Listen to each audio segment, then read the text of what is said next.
Her silk robe clung to her belly, round, undeniable. Each breath she took felt like swallowing bricks. Behind her, she heard the creak of her living room floor. She didn't turn. She knew who it was. He had let himself in. "Tamika," Christian said. Her name fell from his lips like a plea. She didn't answer. A few seconds passed, then footsteps. Soft, unsure. When they stopped, she could feel his presence close behind her, like a shadow that refused to go away. "I know I don't have the right," he began, voice strained, "but I had to come." Still, she said nothing. The wind tugged at her locks, and she welcomed it. It was the only thing touching her gently these days. Christian stepped forward again, then stopped. "I'm not here to take anything from you," he added. "I'm not even asking for a second chance." That part made her lips twitch. Not quite a smile, not quite anger either. She turned halfway, not enough to face him, just enough to speak. "Then, what are you here for?" He didn't speak right away. Then she heard it, the sound of him dropping to his knees behind her. "I don't want anyone else raising our child." Her chest tightened. "You're carrying my daughter, Tamika, and I love you. I love both of you." Her body stiffened. The silence that followed wasn't empty. It pressed against her ribs. She closed her eyes. Love. A word she hadn't trusted since that cold night 3 years ago, since the accident, since the blood, the hospital, the white sheets they pulled over Jamal's face. She had buried one man who said he loved her. Now another one knelt behind her, asking her to believe those words again. She didn't turn around. She didn't speak, but her heart, the same heart that had shut itself off, was suddenly beating far too loud. Christian didn't move from the floor.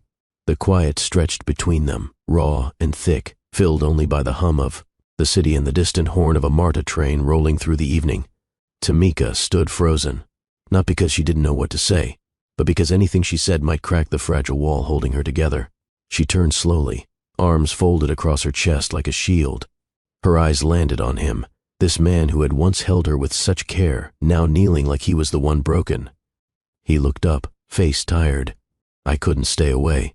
"You stayed away just fine before," she said. Her voice was low but steady. Christian swallowed hard. "I thought I was doing the right thing. I panicked. I left. But when I found out you were pregnant..." "You didn't find out. You guessed." He nodded. "Yeah. But I felt it. I saw it on your face, the way your robe fit. And suddenly, every mile I put between us started choking me." Tamika narrowed her eyes. "You think you get to pop back up and act like this is your moment? Like I've just been here waiting for you to notice the consequences?" "No," he said quietly. "I know I don't deserve to be here. I know I don't deserve anything. But that doesn't mean I don't want to try. I want to be a father to this baby, Tamika. I want to show up. For her. For you." She blinked. "You say her, like you know." Christian smiled faintly. "I don't. But I hope." She stared at him for a long time, lips pressed into a thin line. "You left me after the most vulnerable night of my life," she said. "Do you know how humiliating it was to wake up alone?" "I do now," he replied. "Because since that morning, I haven't been able to sleep right. I see your face every time I close my eyes.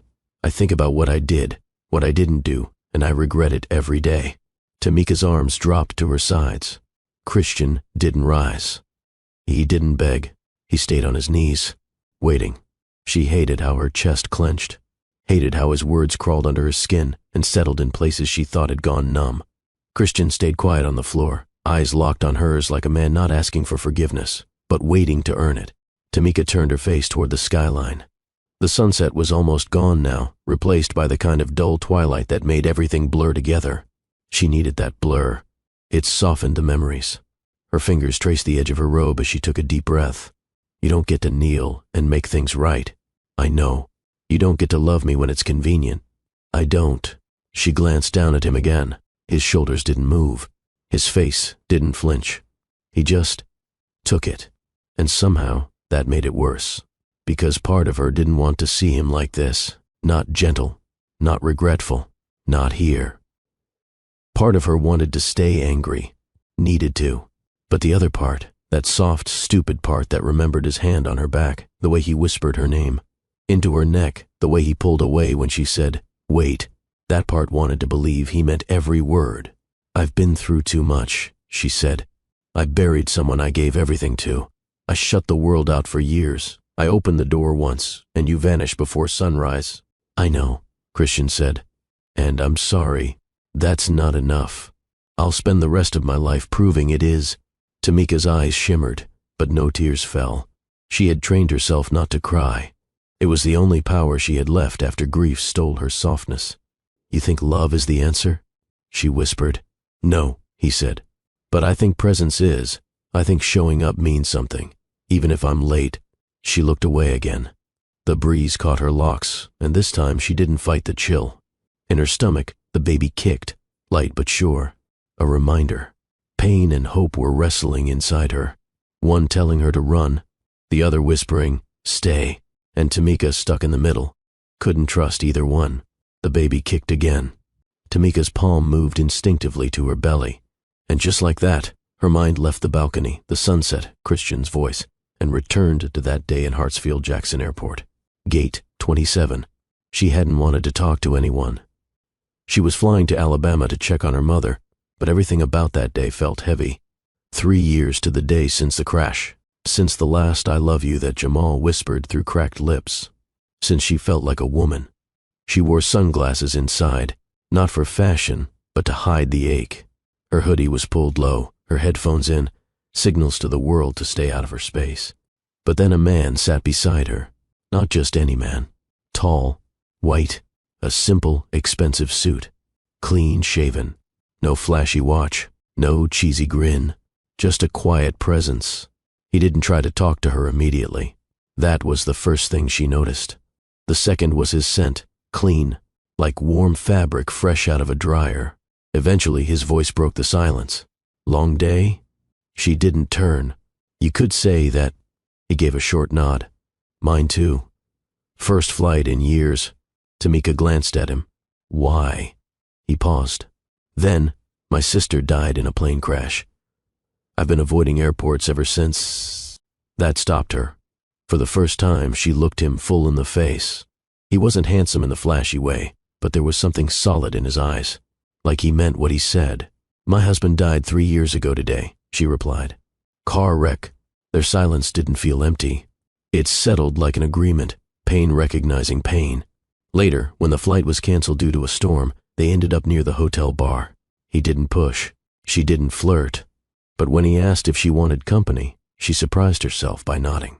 Now, standing on her balcony, that memory washed over her like a tide. She turned slightly, glanced down at Christian still kneeling. Same eyes. Same man. But this time, she wasn't just a grieving widow. She was carrying his child. Tamika stepped back from the edge of the balcony. Her thoughts were loud now, echoing between memory and reality. Christian stayed there on his knees, waiting, not pleading, not rushing, just waiting. Her eyes burned from holding too much inside for too long. She didn't know what forgiveness looked like yet, but she knew how to read energy, and right now, his wasn't performative. It was consistent, still, and patient. She glanced toward the sliding glass door behind him, where her phone rested on the couch. So many voices had shaped her silence in the past. Grief counselors, church friends, even strangers at the grocery store. Everyone had an opinion about when to move on, but they hadn't buried Jamal. They hadn't woken up alone on cold anniversaries. Now this man, this unexpected interruption to her carefully managed pain, was trying to carve out a space in a life she rebuilt alone. Was he sincere? Would he stay? Would he disappear again when things got difficult? Tamika didn't have those answers. But you might. Would you forgive a man who vanished after your most vulnerable moment, only to return months later saying, "You're carrying my daughter"? Drop a broken heart emoji in the comments if your heart has ever been broken after opening yourself to someone again, and hit like if this story already has you feeling something. Every comment helps push this story to more hearts like yours. You might help someone feel seen today. Back on the balcony, Tamika crossed her arms and tilted her head. "You think just showing up changes everything?" "No," Christian said, "but it changes something." Her eyes scanned him, creased shirt, tired face, voice barely steady. Nothing about him looked put together, and maybe that was the point. This wasn't a man coming to claim glory. He was coming to clean up his own mess, whether she let him or not. That part was still unwritten. Tamika didn't speak. She didn't nod. She didn't cry. She just looked at him. Christian stayed still, kneeling on her hardwood floor like time had stopped and breath didn't matter. Her hands gripped the sides of her robe again. The fabric clung to her hips, stretched slightly over her belly. Her baby moved once more, gentle but firm, almost like it was asking her to say something, but she said nothing. The ache behind her ribs had no name. It wasn't anger anymore. It wasn't forgiveness either. It was restraint. She was tired of fast feelings, of calling relief love too quickly, of confusing absence with closure.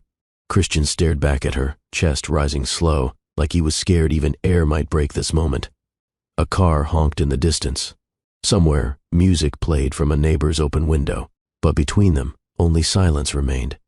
He finally stood, quietly without words, and stepped back. "I'll leave," he said, voice low. "If that's what you want." Tamika blinked, once, not a signal, just a blink. He didn't wait for a response. He walked slowly toward the door, pausing as he reached the handle. Then he looked over his shoulder. "You don't have to say anything tonight. I just needed to show you that I meant what I said." She didn't answer. Not yes, not no, just silence. And still, she didn't stop him. The door clicked shut behind him, soft like a held breath. Tamika exhaled, her shoulders sagging. She walked back to the couch, sat slowly, both hands resting on her stomach. The baby was calm again. Her eyes drifted to the floor, the same spot where Christian had knelt minutes ago. That spot now felt different, marked. Her pulse had slowed, but her mind wasn't still. He said he loved her. He said he loved their daughter. But love wasn't words. It was what happened after the words were done.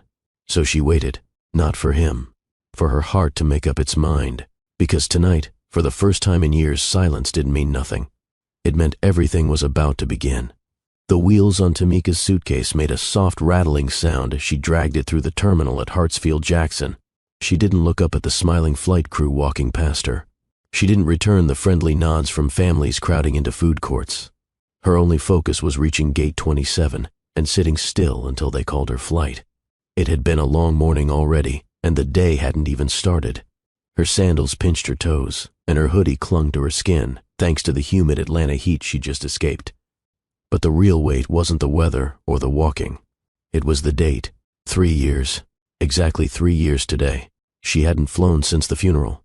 Tamika reached into her tote and pulled out a folded picture, Jamal on their wedding day, smiling at her like she was made of gold.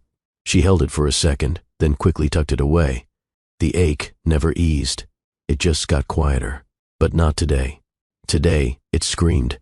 The original plan was to drive to Alabama, but her car battery died, and she took that as a sign. Maybe flying would be faster, cleaner, less time to think.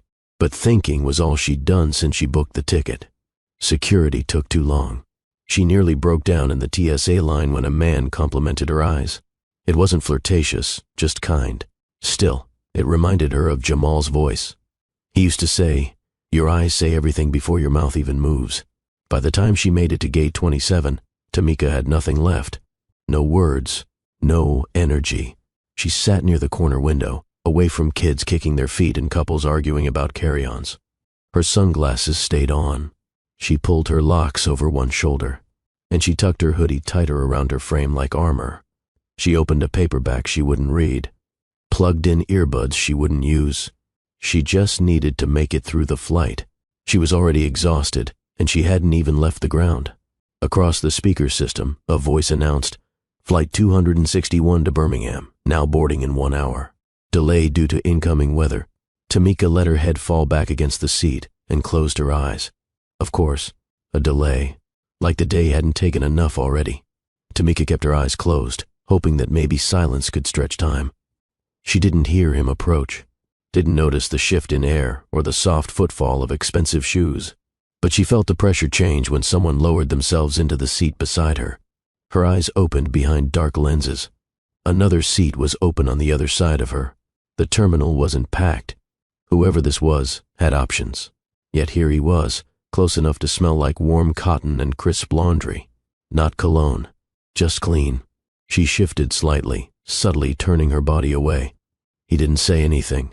No greeting, no small talk. Just sat. like he belonged there. Tamika sighed and pulled one earbud out. Not because she wanted to talk, but because silence with a stranger felt too heavy when her chest already was. The man glanced sideways. He had strong features, square jaw, straight nose, brown hair combed back without effort. His suit was tailored, but not flashy. Neutral tones, understated. "I can move if this is your quiet zone," he said casually. Tamika didn't answer. Her eyes stayed on the runway, where raindrops were beginning to splatter on the window. He didn't fidget, didn't reach for his phone or check his watch.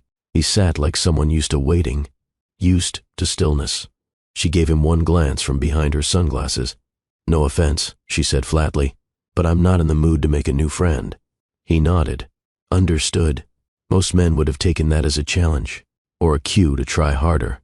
But this one? He nodded again, then leaned back, resting an ankle on his knee like he was just another traveler watching time pass. It was that calm that made her curious. She pulled her sunglasses down just a little, enough for him to catch her side eye. "You always pick the most antisocial person at the gate to sit next to?" she asked. He smirked, not looking at her. "No. Usually I sit at the bar, but today felt like a window seat day." Tamika rolled her eyes, then cracked the faintest smile. She didn't want to talk, but something about him didn't feel heavy. It felt quiet, and quiet wasn't the worst thing. Not today. Tamika wasn't trying to start a conversation. She had practiced being invisible for 3 years. It worked well. Most people respected the invisible lines she drew around herself. Most people didn't try to reach through them. But this man beside her didn't act like most. After a few minutes, he glanced at her again, then down at her hands. "You're shaking." She blinked behind her sunglasses. Her fingers were, in fact, trembling. Slightly. "I'm fine," she said, voice tight. "You sure?" She turned her head slowly. "You always ask strangers personal questions?" He shrugged. "Only when they look like they're trying not to fall apart." She stared at him, unsure whether to be annoyed or surprised. "That's bold. Maybe. Or maybe it's human." His tone wasn't smug or smugly wise. It was honest, soft. That stopped her, because she hadn't been spoken to like that in years, directly, but gently. Tamika removed her sunglasses. He looked at her fully now. No flirting in his eyes, just awareness. She exhaled. "You want the truth? I wouldn't have asked otherwise." "I hate airports," she said. He nodded once. "Me too." She paused. "Why?" "Lost someone," he replied. Since then, flying never felt right again. Tamika tilted her head. "You still did it anyway?" "Had to," he said. "Sometimes avoidance stops being survival and starts being fear." That answer got her attention. She leaned back in her chair and folded her arms. "That's deep for a man in a suit." He smiled. "It's just the truth." Tamika studied him for a beat longer. The lines near his eyes suggested experience, not age. His jaw was tense, like someone who knew how to keep pain quiet. She finally said, "I lost my husband 3 years ago. Today." His posture changed. "I'm sorry." "It's fine." "It's not," he said gently. "But thank you for telling me." No one had ever said that before. Not like that. For a long moment they sat quietly again, but something was different now. The silence had a heartbeat, a rhythm. "I'm Christian," he said finally. "Tamika." "No last names?" "Not today." He nodded. "Fair." She didn't ask anything back, but she didn't turn away either. The walls she built so carefully began to shift, not crumble, just shift. And it all started because one man at gate 27 dared to be quiet and kind at the same time. The gate monitor flickered again. Another delay. Passengers groaned. A few cursed. But Tamika didn't move. Neither did Christian. They sat side by side, hands in their laps, eyes ahead. Not touching. Not smiling. But not strangers anymore. 3 years ago, she said quietly, Jamal was driving back from a late shift. He stopped to help a woman with her tire. A drunk driver swerved off the road and hit him. He died on impact. Christian didn't flinch. He didn't mutter, "Wow," or "Sorry," or "That's terrible," like most people do when they don't know what else to say. He simply replied, "He sounds like a good man." "He was," she said, surprised at how quickly her throat tightened. I used to scream into my pillow every night for months, she admitted. Not because I was angry, because I missed hearing him brush his teeth in the morning, or the way he hummed off-key when he cooked. Stupid things. Christian nodded slowly. I miss my sister's terrible jokes. She used to send me a bad pun every Monday morning, like clockwork. I hated them. Now I'd give anything for one. Tamika's eyes drifted toward him. How did she die? Commercial flight. Mechanical failure. She was 23. It happened 6 years ago. He said it like he'd rehearsed it for years. Not robotic but clean. Like grief had worn it down into something he could carry in his pocket. She was my best friend, he continued. The last person who knew the real me before the world got complicated. Her death changed me. Tamika whispered. So did his. Silence again. But this one wasn't heavy. It was shared. Grief's a weird thing, Christian said. People expect it to look like sadness, but it doesn't. Sometimes it looks like anger. Sometimes it looks like ignoring phone calls. Sometimes it looks like boarding a plane you swore you'd never take again. Tamika's mouth quirked, the tiniest half smile. Yeah, or sitting next to a stranger and talking more than you've talked in months. Christian chuckled softly. Exactly. The air between them shifted. Tamika didn't feel watched. She felt understood. This wasn't some man trying to impress her. He wasn't trying to pull her out of the darkness with charm or pity. He was sitting beside her in it, without flinching. That's what made her start to trust him, just a little. By 6:35 p.m., the airport windows were streaked with rain. The sky had turned a moody gray, and thunder growled over the city like it was angry at the sun for showing up earlier. Tamika checked her phone for the 5th time. The screen flashed another update. Flight 261, delayed due to weather. New departure, 10:45 p.m. She let out a short breath. Figures. Christian leaned over to glance. That's optimistic. The radar looks like a disaster. As if on cue, the overhead voice crackled through the intercom again. Attention, passengers on Flight 261 to Birmingham. Due to continued storms and incoming systems, all departures have been suspended for the evening. Passengers will be rebooked for early morning flights. Please check your email for hotel vouchers and rescheduling options. The gate groaned in unison. Phones lit up. Bags were pulled. People rushed toward the help desk. Tamika didn't move. She leaned her head back and stared at the ceiling. I knew I should have just driven, she muttered.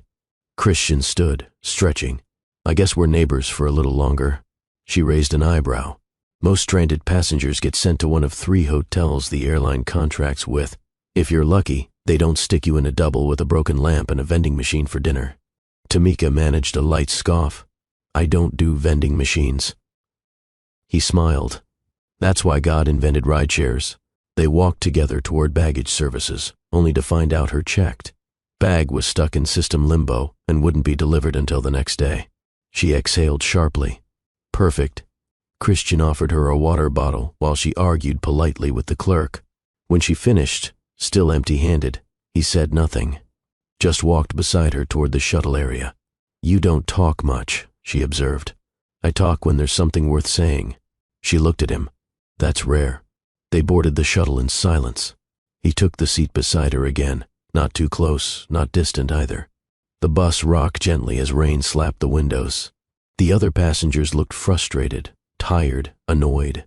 But Christian looked calm, like delays were just life reminding you to slow down. When they reached the hotel, the clerk handed them rooms 2 doors apart. Sleep tight, he said. Tamika paused, eyes lingering on his face. Maybe. She turned, her room key firm in her grip. But for the first time that day, she wasn't dreading the next few hours. The hotel room was clean but forgettable. Beige curtains, a 2-firm mattress, a noisy mini-fridge humming like background static. Tamika sat on the edge of the bed, staring at the little packet the front desk had handed her, 2 meal vouchers and a breakfast slip. She hadn't eaten all day. Her stomach wasn't just empty, it was anxious. She reached for her phone, then stopped. No new messages, no missed calls, no one to text. She hadn't told Keisha she was flying, and her mother thought she was driving. She preferred it that way. Nobody could disappoint her expectations if she didn't have any. After a long shower and some mental bargaining, she walked downstairs. The small hotel bar was tucked near the lobby, dimly lit, half full. and humming with quiet frustration from other stranded passengers. And there he was, Christian, seated at the end of the bar, sipping from a tall glass of water with a lemon wedge, not hunched over his phone, not scrolling, just present. He noticed her the second she stepped in. "You made it," he said. Tamika pulled out the stool next to him and sat down. "The vending machine gave me attitude." He smiled and flagged the bartender. "Something strong?" She considered, then nodded. "Neat bourbon. No ice." He raised an eyebrow, impressed. "I was going to guess wine." "You'd be wrong." The drink arrived quickly. She took a sip and let the burn settle. For a few moments they sat quietly, shoulder to shoulder, not speaking.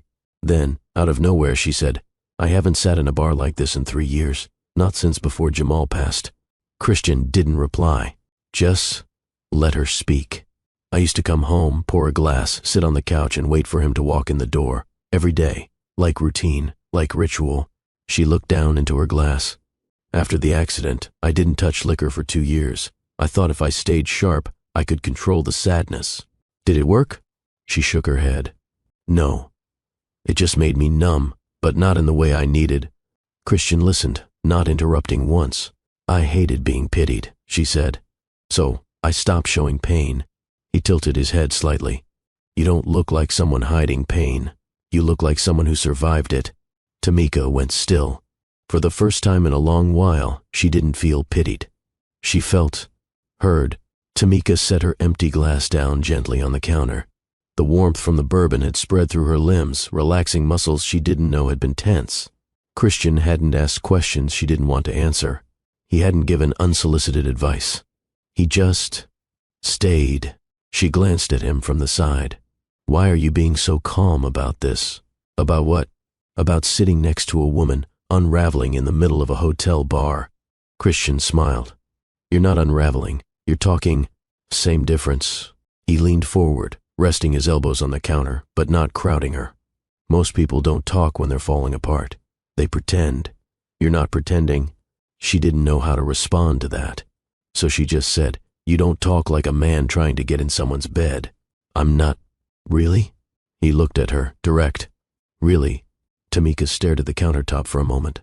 "That's a first. I'm not here to fix you, Tamika," he added. "I don't even know you, but I see you, and you don't look like someone who wants fixing. You look like someone who finally needs to be seen." The room quieted around them, or maybe she just tuned out everything else. For the first time in years, she wasn't being approached like a widow, a charity case, or a symbol of strength. She was just a woman, sitting in a bar, existing. "Do you always talk like this?" she asked. "Only when I mean it." Tamika let out a breath she hadn't realized she was holding. "That night, Jamal and I were supposed to go to dinner. I spent an hour getting dressed, new hair, lashes, heels. I wanted him to see me. I needed to feel like his again." She paused. "He never made it." Christian didn't speak, just nodded once. "I haven't dressed up since." He didn't say you should. He didn't say, "Why not?"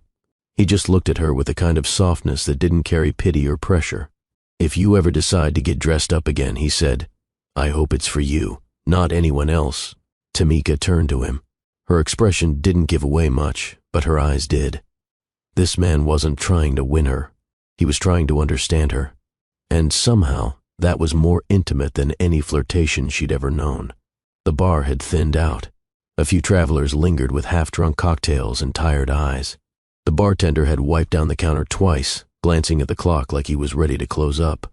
Tamika traced the rim of her glass, her head quieter now than it had been all day. Across from her, Christian sat with both feet planted firmly on the floor, back straight, hands folded. He didn't fidget or rush. He just watched her, present, not performing. When the bartender called last call, Tamika blinked and checked the time. "I didn't realize it was that late." "You hungry?" Christian asked. She shook her head. "Not really." "Need anything?" She paused. "Honestly, just sleep." He reached into his coat and pulled out his room key, holding it between his fingers without extending it. "I'm in 403. You can take the bed. I'll sleep in the chair." Tamika's brows lifted slightly. "You offering me your hotel room?" He nodded once. "Not in the way you're thinking." Her expression didn't soften. "How would you know what I'm thinking?" Because if I were you, I'd be thinking the same thing. There it was again. That calm honesty. No angle. No charm game. Just the truth. I have my own room, she said, testing him. Then why haven't you gone to it yet? She blinked. He didn't smile at his own cleverness. He didn't push further. He simply added, there's a difference between needing space and not wanting to be alone. The silence between them was thick, but not uncomfortable. I don't know you, Tamika finally said. I know, Christian replied. But you talked to me tonight. And you didn't have to. That landed heavier than she expected. Because it was true. She stared at him another beat longer, then grabbed her coat and stood. He didn't ask again. But when she turned and began walking toward the elevator, she heard his footsteps behind her, steady, slow, respectful. In the hallway, he swiped a key and opened the door to room 403. The soft glow from the lamp spilled over a made bed and 2 armchairs near the window. Tamika stepped in first, pausing in the middle of the room. Christian closed the door gently behind them. She turned to face him. You sure about this? I'm not expecting anything, he said. You can rest, that's all. She nodded, not because she trusted him, but because, for the first time in a long while, she trusted herself to decide. Tamika stood near the window, her arms crossed, staring at the city lights in silence. The hum of the room's air unit buzzed in the background, but she didn't move. Christian sat down in the chair closest to the bed, leaning forward with his elbows on his knees. He didn't speak, didn't glance at his phone, didn't even sigh. He simply waited, still, grounded. I'm not here for a fling, she said suddenly. I know. I don't do random anymore. He nodded. You don't owe me anything. Her fingers pulled gently at the sleeve of her hoodie. But I also haven't felt safe enough to want anything. Christian stood, but slowly. He didn't step toward her, just stood in place and spoke in a tone that didn't carry expectation. If you want to sleep, the bed's yours. If you want me to leave, I'll go. And if you don't want to be alone, but don't want to be touched, I'll stay right here. She turned from the window, her eyes uncertain, but not closed. You keep saying things like you mean them. I do. And if I asked you to unzip my dress, she said carefully, you'd still sleep on that chair? I'd do what you asked. No more. No less. Tamika studied him. Her pulse moved quicker, not from fear, but from recognition. He wasn't trying to prove anything. He wasn't offering attention in exchange for her vulnerability. He was offering space. She stepped forward, slow, her fingers brushing over the zipper at her back. Her voice was almost too soft to hear. Come here. Christian walked over, pausing just a foot in front of her. He didn't touch her. His eyes met hers and stayed there. Unzip it, she whispered. His fingers moved gently, pulling the zipper down inch by inch. No rush, no wandering hands, no assumptions. When the dress slid to her waist, she let it fall the rest of the way. She stood there, in nothing but skin and silence. His breath caught, barely, but his gaze didn't drop to her body. It stayed locked on her face, waiting for a signal. She lifted her chin slightly. You can touch me. Where? Tamika's lips parted. Start with my shoulders. His palms landed softly on her skin, warm, open, reverent. And in that moment she gave permission, not with words but with breath, with the way her eyes closed and her body didn't flinch. She wasn't trying to be strong. She was letting herself be seen. Christian's hands rested lightly on her shoulders, still as water. Tamika's breath slowed, not from comfort, but from concentration. Every second felt new, not because she hadn't been touched before, but because she hadn't been touched like this since Jamal, since her husband's hands stopped moving, since love left her bed and memory took its place. He stepped closer, chest brushing hers, but he didn't pull her in. He waited. Tamika opened her eyes and met his. I'm not the same woman I used to be, she said. I wouldn't want her, he answered quietly. I want the one standing in front of me. Something inside her trembled, not from doubt, but from how deeply those words landed. She reached for the hem of his shirt. He raised his arms as she lifted it, revealing his torso, scarless, strong, still breathing. She studied him like she was learning something unfamiliar. He didn't pose. He didn't flex. He just let her look. Her fingertips hovered at the top of his waistband. Do I stop? She asked. No, he said. Unless you want to. Tamika unbuttoned his pants, letting them slide. They stood in their vulnerability, bare, honest, without performance.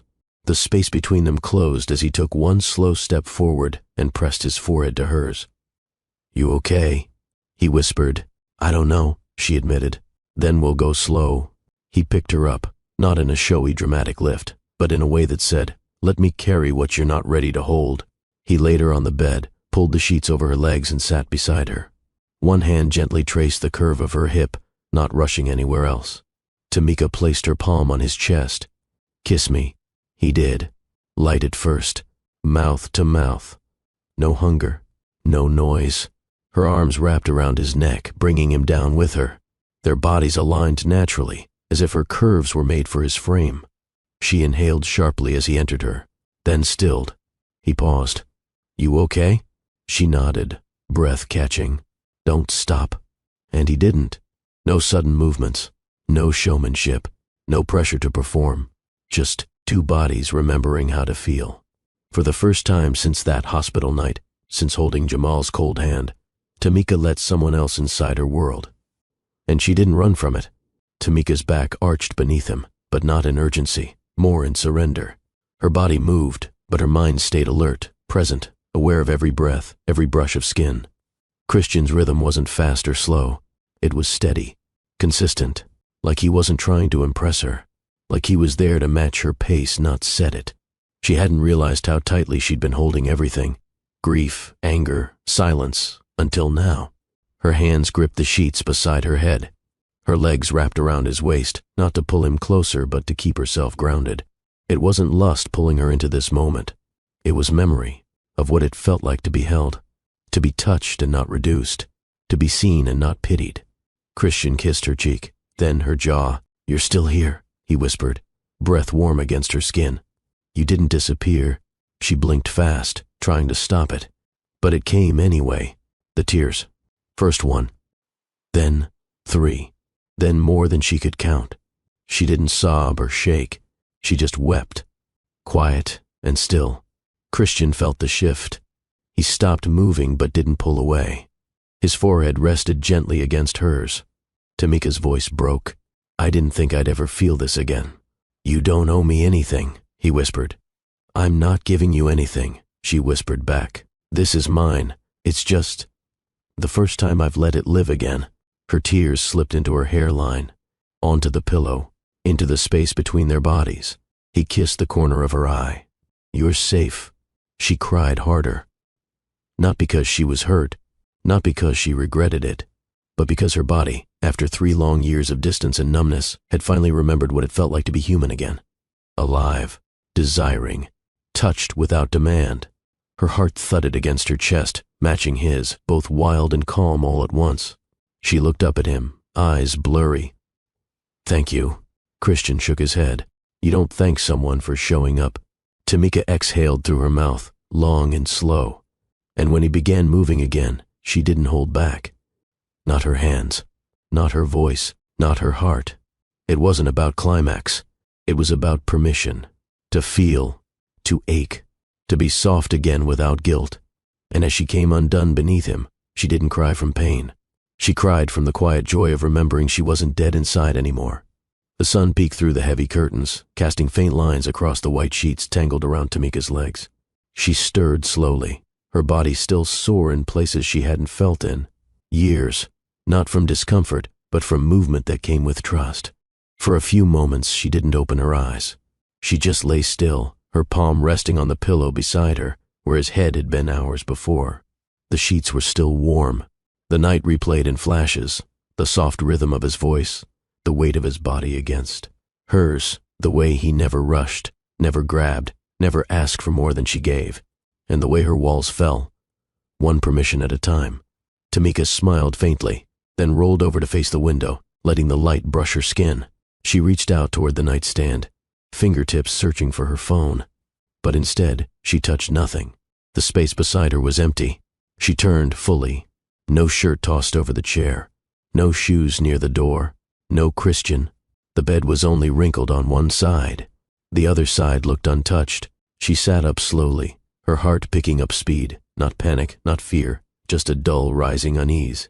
The kind that sets in when your instincts say, "Don't hope too fast." She slipped out of bed, wrapping the hotel sheet around her body as she walked to the bathroom. Empty. She checked the entryway. His suitcase was gone. Tamika blinked. She opened the door, peeked into the hallway. Quiet. Nothing on the floor. No room service trays. No footsteps. No sign of him. She walked back inside, her movements slower now. More cautious. She checked her phone on the desk. No missed calls. No texts. No unknown numbers trying to say goodbye in a coward's format. Tamika stood in the center of the room. Alone. Just like that. The buzz of the mini-fridge returned to her ears. The room felt colder than it had hours ago. She stared at the bed, once sacred, now half-made, like a scene that had been erased before it finished. She sat down on the edge of the mattress, exhaled, and whispered to herself, "You knew better." Her stomach tightened. She didn't cry. She didn't scream. She just sat there, numb all over again. Tamika sat still, her elbows resting on her knees, the white hotel sheet gathered around her waist like loose armor. Her hair fell forward, covering half her face, shielding her from the reality staring back at her. He was gone. No note on the desk. No scribbled name on the back of a room receipt. No card tucked under her phone. Just silence. The same kind she'd carried for years. The same kind that used to fill the corners of her apartment after Jamal's funeral. When the food ran out, the calls stopped coming, and everyone moved on while she stayed stuck. She'd let someone into her skin, her breath, her space, and he disappeared without a word. The irony wasn't lost on her. She had spent 3 years trying to feel again, and in one night she'd let go of her defenses. She had opened her body, her story, her grief, and in return she got absence. Again. It was humiliating. She slid off the bed and padded to the bathroom. Her reflection met her halfway. Her eyes were red, but not from crying. Her lips were swollen, her neck still carried faint traces of his mouth, her shoulders bare under the morning light. But none of it looked romantic now. It looked like a story without an ending. She turned the tap on, splashed cold water on her face, and dried it with a towel. The chill stung more than it refreshed. Back in the room, she began to gather her things. Her dress from the night before lay on the floor. She picked it up without emotion, slipping it back over her shoulders and fastening the zipper herself. The same zipper he had once touched gently. Now it felt like closing a door. Her phone buzzed once. A weather alert. Nothing from him. She laughed under her breath. Bitter, sharp. Figures. Tamika grabbed her bag and walked out of the room. She didn't glance back. She didn't pause to check for forgotten earrings or a misplaced scarf. There was nothing left behind worth finding. In the elevator, surrounded by mirrors, she saw herself from 3 angles. Alone. Straight-faced. No tears. By the time she reached the lobby, she had already buried what happened between them. She stuffed it deep, into the same place she stored birthday texts she never got and promises people never kept. Whatever she thought Christian Miller could have been. He joined a long list of things that left. The bathroom floor was cold against Tamika's knees. Her hands trembled as she clutched the 3rd plastic stick, praying it would say something different than the first 2. But it didn't. 2 pink lines. Again. She sat back slowly, her spine brushing against the tiled wall. Her breath came shallow, too light to feel like breathing. She looked down at the counter, 3 pregnancy tests side by side, like judges delivering the same quiet verdict. Positive. Positive. Positive. Her pulse thudded in her ears. She pressed her palm flat against her stomach. It was still flat, still hers, still silent, but inside, something had changed. 3 years. 3 years of numb mornings, of unanswered texts, of avoiding first dates and ducking matchmaking aunties, of burying memories in routines. And now, one night, one man, one body she barely knew. And this, her mouth opened, but no words came out. Just one jagged breath, like her lungs had finally caught up to the chaos. She pulled her knees to her chest, still seated on the bathroom tile. Her robe slipped off one shoulder, exposing the same skin Christian had kissed gently just weeks ago. It didn't feel gentle now. It felt like a memory gone too far. Her phone buzzed once on the bathroom sink. She didn't move. Buzz. Again. She glanced over. It was Keisha. Again. She let it ring. Not today. She couldn't talk. Not now. Not when her reality had flipped with the same force grief had years ago. It wasn't just the shock of being pregnant. It was the person she was pregnant by. A stranger. A man whose last name she hadn't even asked for. A man who'd held her like she was something fragile, and then vanished like she was nothing at all. Tamika leaned her head back against the wall, eyes shut tight. She whispered, "Why now?" No one answered. Not the ceiling, not the mirror, not God. She glanced back down at the tests. 3 lines, 3 confirmations. She let out a slow shaking breath and whispered again, this time to herself, quieter than before. "What have you done?" Tamika sat frozen on the closed toilet seat, legs crossed, robe loose, face pale. Her eyes stayed locked on the test sticks lined neatly on the counter like silent accusations. The room was still, but inside her chest, everything spun. Buzz. Her phone lit up again. Keisha. She knew the routine. Her cousin called every Saturday around 9 a.m., like clockwork. Sometimes just to check in, sometimes to rant about work, sometimes to push her back onto dating apps just to see what's out there. But this morning, Tamika couldn't answer. Buzz.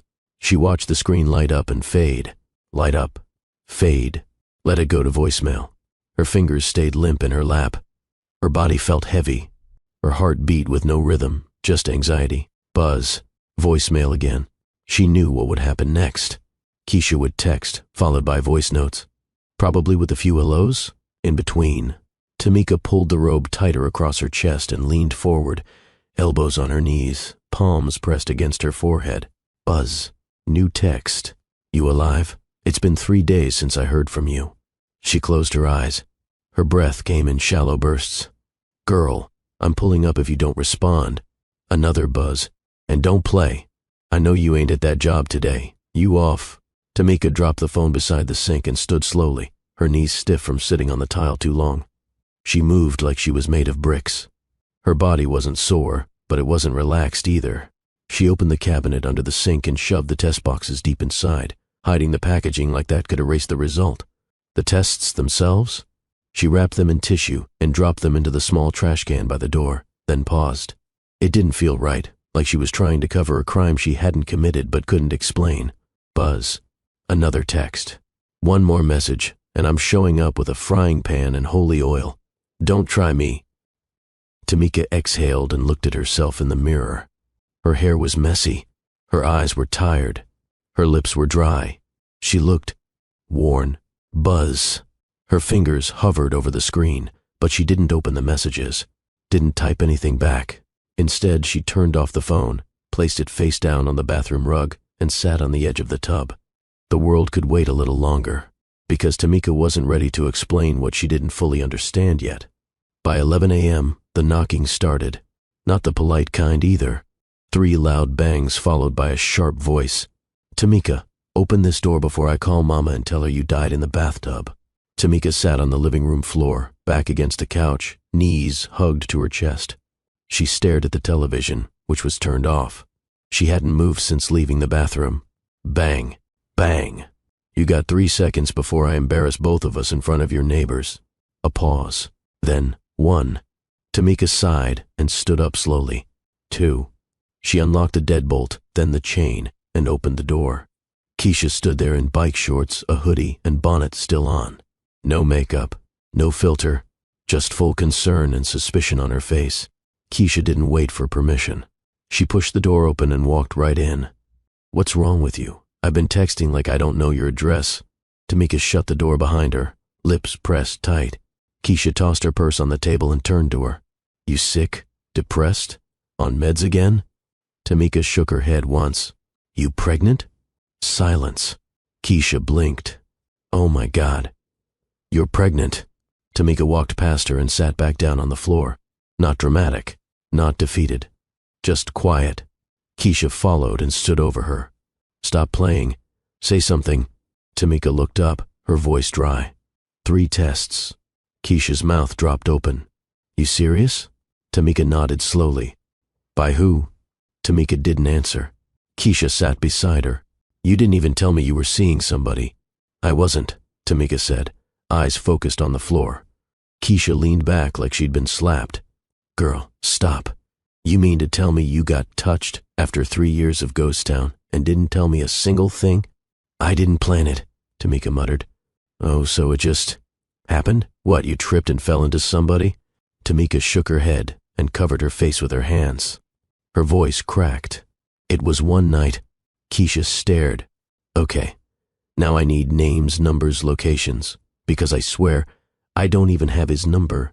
That silenced the room. Keisha blinked. Wait, what? Tamika pulled her hands away. He left the next morning. No message, no trace, nothing. For the first time since entering, Keisha's face softened. Tamika's eyes welled. I thought I was okay. I thought it was just one night. But now it's real. Keisha wrapped an arm around her shoulders, pulling her close. Tamika didn't fight it. She just cried, not from shame, from fear. Because the last time she gave someone her body, it was her husband. And this time, she didn't even know what she had given or what she would get in return. Keisha sat cross-legged on the floor, cradling Tamika's shoulders as her cousin wiped her eyes with the sleeve of her robe. The crying had stopped, but the heaviness still sat between them, thick and unspoken. Tamika finally whispered, I didn't plan it. Keisha nodded. You said that already. Now say the rest. Tamika exhaled and leaned her head back against the couch cushion. Her voice was soft but steady. It was the airport. Gate 27. I was flying to Alabama to see Mama. Keisha blinked. Girl, what? I was delayed. He sat next to me. We talked. Keisha's brows furrowed. Wait, hold on. You telling me you slept with a man you met at the airport? Tamika nodded once. Keisha's mouth parted, but Tamika cut in before she could speak again. He wasn't pushy. He didn't try anything. He just listened. I hadn't talked about Jamal in forever, but with him it didn't feel forced. Keisha was silent now, absorbing. We got stranded because of the storm, Tamika continued. They gave us hotel vouchers. We ended up at the bar. He wasn't flirty or creepy. I don't know how to explain it. He just felt calm. And then? Tamika's throat tightened. We went back to the room. He offered the bed, said he'd take the chair, but we kept talking. I asked him to stay. Keisha gave her a look. Tamika nodded slowly. Yeah, I undressed myself. I told him where to touch, when to stop. I said yes every step of the way. Keisha blinked. And then I fell asleep next to him, Tamika said, voice shrinking. And when I woke up, he was gone. No number, no note. Like he was never there. Keisha stared at her for a long moment. You don't even know his last name? Tamika shook her head. You got pregnant by a man you can't find. A man you don't know. Her voice wasn't cruel, just stunned. Tamika wrapped her arms around her knees. I know how it sounds. I've judged women for less. But in that moment, I didn't feel broken. I felt human. Just for a few hours. Keisha didn't reply. Tamika looked her dead in the eyes. I don't need a lecture. I need a plan. Keisha finally said, You sure you want to keep it? Tamika didn't hesitate. I didn't survive grief just to run from consequence. She touched her stomach gently. I don't regret feeling again. Even if he never comes back. Keisha stared at her cousin like she was trying to solve a puzzle with missing pieces. Tamika sat still, arms folded tightly around her knees, her eyes dry now but still puffy. The silence stretched too long. Then Keisha exhaled, shook her head and muttered, A whole airport. Girl. Tamika didn't smile. But Keisha wasn't done. You mean to tell me, after all my years of dragging you to brunch, setting you up with bald-headed church deacons and finance bros, you went and gave the one-night invitation to TSA Bay? Tamika blinked. TSA Bay. I don't know what he did, but he clearly passed your security check. Tamika gave a faint, tired laugh. You're ridiculous. Keisha leaned closer, lowering her voice. So, was it good? Tamika blinked. Keisha, no, I'm serious. If we're gonna deal with this mess, at least give me a highlight reel. Tamika looked down at the floor, then back at her cousin. It wasn't what you think. Keisha smirked. I think it was slow, deep, and ruined your standards forever. Tamika gave her a sharp look. It was gentle. The room quieted. Keisha's teasing expression faded into something more thoughtful. I hadn't been touched in years, Tamika added. Not since Jamal, and Christian. He didn't ask for anything I didn't offer. Keisha nodded slowly. Christian. So you do know his name? First name. That's better than nothing. We can work with that. Tamika raised a brow. How? You know I can find anybody, Keisha said, pulling out her phone. Let me tell you what a little Facebook stalking and LinkedIn scrolling can do. Tamika snatched the phone from her hands. No. Keisha blinked. Why not? Because I'm not chasing him. If he meant to stay, he would have left something behind. Keisha watched her carefully. So what now? I take care of me. And this child. Keisha nodded, then scooted closer. Look, I joke because I'm nervous, and because I hate seeing you hurt. Tamika looked at her. But I'm here, Keisha continued. I don't care if the father was a prince, a politician, or a pizza delivery guy. You're not going through this alone. Tamika swallowed hard. Thank you. Keisha wrapped an arm around her. But for real. The man didn't even leave a receipt, a sock, a strand of hair. Tamika smirked. Let it go. Keisha grinned. Fine. But if that baby comes out quoting poetry and cooking breakfast by 5, I'm gonna track him down myself. They both laughed, lightly but sincerely. And for the first time since Tamika saw those pink lines, it felt like she could breathe again. After Keisha left, Tamika sat on the edge of her bed, lights off, blinds drawn, wrapped in silence once more. She held a throw pillow in her lap, arms tight around it, her fingers digging into the seams. The room felt too still, like the air had paused to see what she'd do next. Pregnant. She mouthed the word again, but didn't speak it aloud. Saying it made it more real than she was ready to admit. For 3 years, her life had been predictable. Quiet mornings, teaching at the charter school, visits to her mother, grocery shopping on Sundays. She kept herself small, organized, safe. No risks, no chaos, no emotion strong enough to knock her off balance. But now, her body had changed without asking her permission. She'd been in control of everything except this. Tamika stood up slowly and walked into the bathroom. The mirror didn't lie. Her eyes were tired. Her robe hung open at the top. Her face looked older than it had last month, like one night had added weight she couldn't carry gracefully yet. She touched her stomach, still flat, still hers, but something was growing.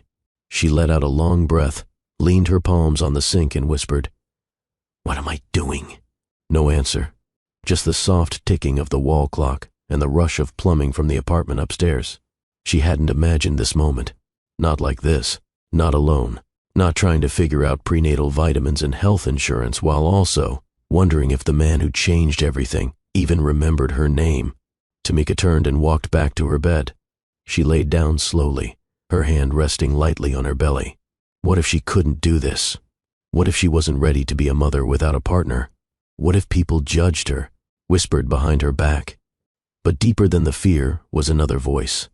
One she didn't want to admit was hers. What if this child was her second chance at life? At meaning? At connection? What if this wasn't a mistake, but a sign that she was still capable of creating something good? Tears welled in her eyes again. Not loud, not messy, just soft, like grief making room for something new. She wasn't sure if she felt stronger or more afraid than ever.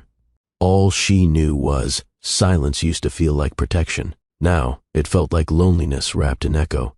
The sun began to set, casting warm streaks of gold across Tamika's bedroom wall. She didn't turn on the lamp. She stayed in the dim light, lying on her side, one arm under her head, the other gently resting on her abdomen. She'd been still for over an hour, letting her thoughts move like waves, soft, then crashing, then pulling back again. Her fingers traced slow, absent-minded circles on her belly. She hadn't felt anything. No flutter. No nausea. Nothing yet. But it was there. A life. A presence. A reminder. And the more she thought about it, the more one question surfaced and refused to leave her alone. Was it love? Or was it grief in disguise? She remembered the way he looked at her in that hotel room, calm, direct, with a kind of attention that didn't feel rushed. She remembered how he listened when she spoke about Jamal, how he touched her like she mattered, not as an object, not as an afterthought, but as a woman who deserved slowness. But that night hadn't been about him, had it? It had been about her, searching for something soft in a world that had been hard for too long. She needed warmth. She needed release. She needed to stop feeling like a ghost inside her own skin. So she let herself feel again, even if only for a night. But now, the after was too loud to ignore. Was she falling for the way he made her feel? Or the way she wanted to feel? Did she connect with him? Or with the idea of finally not being numb? Her mind spun in quiet circles. It had only been one night, one man, one choice, and yet the ripple was wide enough to reach every corner of her carefully managed life. She blinked at the ceiling, eyes dry now. She didn't regret what happened. She regretted waking up to absence, to unanswered questions, to a man whose name she'd barely known, but whose body now lived in memory, and maybe in her child. What if it had been love? Real love, brief but real? What if it had only felt like love because she needed it to be? She didn't have the answers. She only had the result. And in her gut, she knew. This wasn't just about romance or pain. This was about ownership, about deciding what this moment meant and who she would be inside it. Tamika exhaled. She wouldn't chase Christian. She wouldn't pretend that night didn't happen. And she wouldn't let grief wear a mask and call itself love ever again. Tamika heard the knock before she saw the shadow through the glass. It wasn't loud, not like the banging her neighbor's boyfriend always made. This one was slow, measured, almost respectful. Still, her heart raced. She paused halfway through folding a baby onesie. Her fingers stopped moving, gripping the soft pink cotton like a lifeline. 3 months, 92 days since that morning, 92 days of silence, of buried pain and rising life inside her. She wasn't the same woman who'd sat on that hotel bed, dazed and glowing. That woman had hope. This one had a bump and a locked door. Another knock. She inched toward the window beside the door and peeked through the curtain. Christian. Her breath caught. Same tall frame. Same sandy brown hair. Same piercing eyes. But his posture was different. Shoulders hunched, hands in his coat pockets. Like he wasn't sure he belonged. He didn't. Tamika stood behind the door but didn't open it. Didn't speak. She waited. He knocked again. Once. Twice. Then he whispered through the door, "Tamika, please." She hated that her chest reacted first. That her throat tightened. That her feet didn't move. Her mind shouted, "Don't do this. Don't you dare." But her hand reached anyway. The lock clicked. She opened the door. Barely. 1 foot forward, he didn't smile. Didn't push. Just stood there, eyes scanning her face like it hurt to look. "I needed to see you," he said quietly. Tamika stared at him, lips pressed tight. No welcome. No warmth. Her silence dared him to speak again. I didn't know if you'd slam the door in my face." She didn't, but her eyes burned with every emotion she'd buried under baby nameless and belly oil. He wasn't supposed to come back. He wasn't supposed to make this harder. "I flew here," he added. "Didn't call because I knew I didn't have the right to." "You don't," she said. He nodded once, like he agreed. Then he stood still, not moving, not begging, just waiting. She didn't ask him in, didn't send him away. She turned around without a word and left the door open behind her. The door clicked softly behind him. Christian stood just inside her living room like a guest unsure of his welcome. He looked around, not touching anything. His eyes landed on the baby blanket tossed over the armrest, the ultrasound photo pinned at the fridge, and finally her. Tamika didn't move. She stood by the kitchen counter, arms crossed, jaw clenched. "So you remembered where I live," she said flatly. "I never forgot." His answer sliced through the air, but it landed like paper against concrete. "Too late. Too light. You vanished, Christian." She didn't yell. She didn't have to. Her voice was calm, but her words hit hard. Her eyes stayed locked on his face, daring him to explain what had taken him so long. "I know," he murmured. "Don't say you know." Her chest rose sharply, her hand gripping the edge of the counter now. "You made me feel like I was crazy, like I imagined what happened that night. I didn't mean to." "You didn't mean to what? Disappear? Leave without a note?" "Let me wonder if I meant nothing." Christian swallowed. "I thought about you every single day." "That's the easiest lie to tell," she shot back. "Because there's no proof, no calls, no texts, no explanation. Just a man who held my body, kissed my tears, then disappeared like none of it mattered." He stepped forward. She stepped back. Tamika's fury pulsed beneath her skin, not just at him, but at herself too, for trusting him, for letting someone in after all those years, for believing that maybe, just maybe, she could feel again. "I didn't know how to come back," he finally said. Tamika let out a cold laugh. "That sounds like a problem for you. Not for the woman you left behind carrying your child." He winced, but she didn't flinch. "You don't get to cry now. I did enough of that for both of us." The room fell silent. She turned away from him, hands bracing herself against the kitchen sink. He whispered, "I didn't mean to hurt you." Her voice came quiet but sharp. "But you did." And for a moment, neither of them moved, frozen in the distance between their hearts. Christian slowly walked to the couch and sat down, elbows on his knees, hands hanging loose. Tamika stayed by the counter, arms crossed again. Her eyes were narrowed, tired of the silence, but not ready to carry his excuses. "You said nothing, not even a text." "That's not how grown men handle things," she said. "I know," he replied, "but I wasn't thinking like a man. I was thinking like a scared son." She raised an eyebrow. "What does that even mean?" Christian met her stare. "Right after I left the hotel that morning, I got a call. My mom was hysterical. My dad had a massive stroke. He collapsed in the middle of his law office. Ambulance rushed him in. No warning, just gone." Tamika's breath slowed. Her arms dropped slightly, but she didn't soften. "I didn't even pack," he continued. "Just ran to the airport. I didn't think. I wasn't thinking about what we shared. I was thinking, if he dies, I'll never forgive myself for not being there." "I'm sorry about your father," she said, flatly but honest. Christian nodded. He pulled through, but it changed everything. "Mom couldn't cope. My sister lives in Seattle, so I had to move back to Connecticut, put my business on hold, step into his firm. The pressure, it consumed me." "And you couldn't send one message?" "I wanted to," he said, eyes lowering. "Every time I picked up the phone, I felt like I wasn't good enough for you, like you'd moved on, like maybe I imagined how real it felt between us." Tamika stared at him. "You let fear do your talking." He nodded. "Yes, I was a coward. I thought if I didn't reach out, you'd forget me faster." "Well, I didn't," she snapped. "I remembered, every single day, and when I missed my period, I remembered even more." His shoulders slumped. She added, "You don't get to pop up and expect me to just hear you out like nothing happened." "I don't expect anything," he said softly, "but I had to try, because that night changed me too." Tamika looked away, but her silence didn't mean she was ready to forgive. It meant the storm in her heart hadn't passed.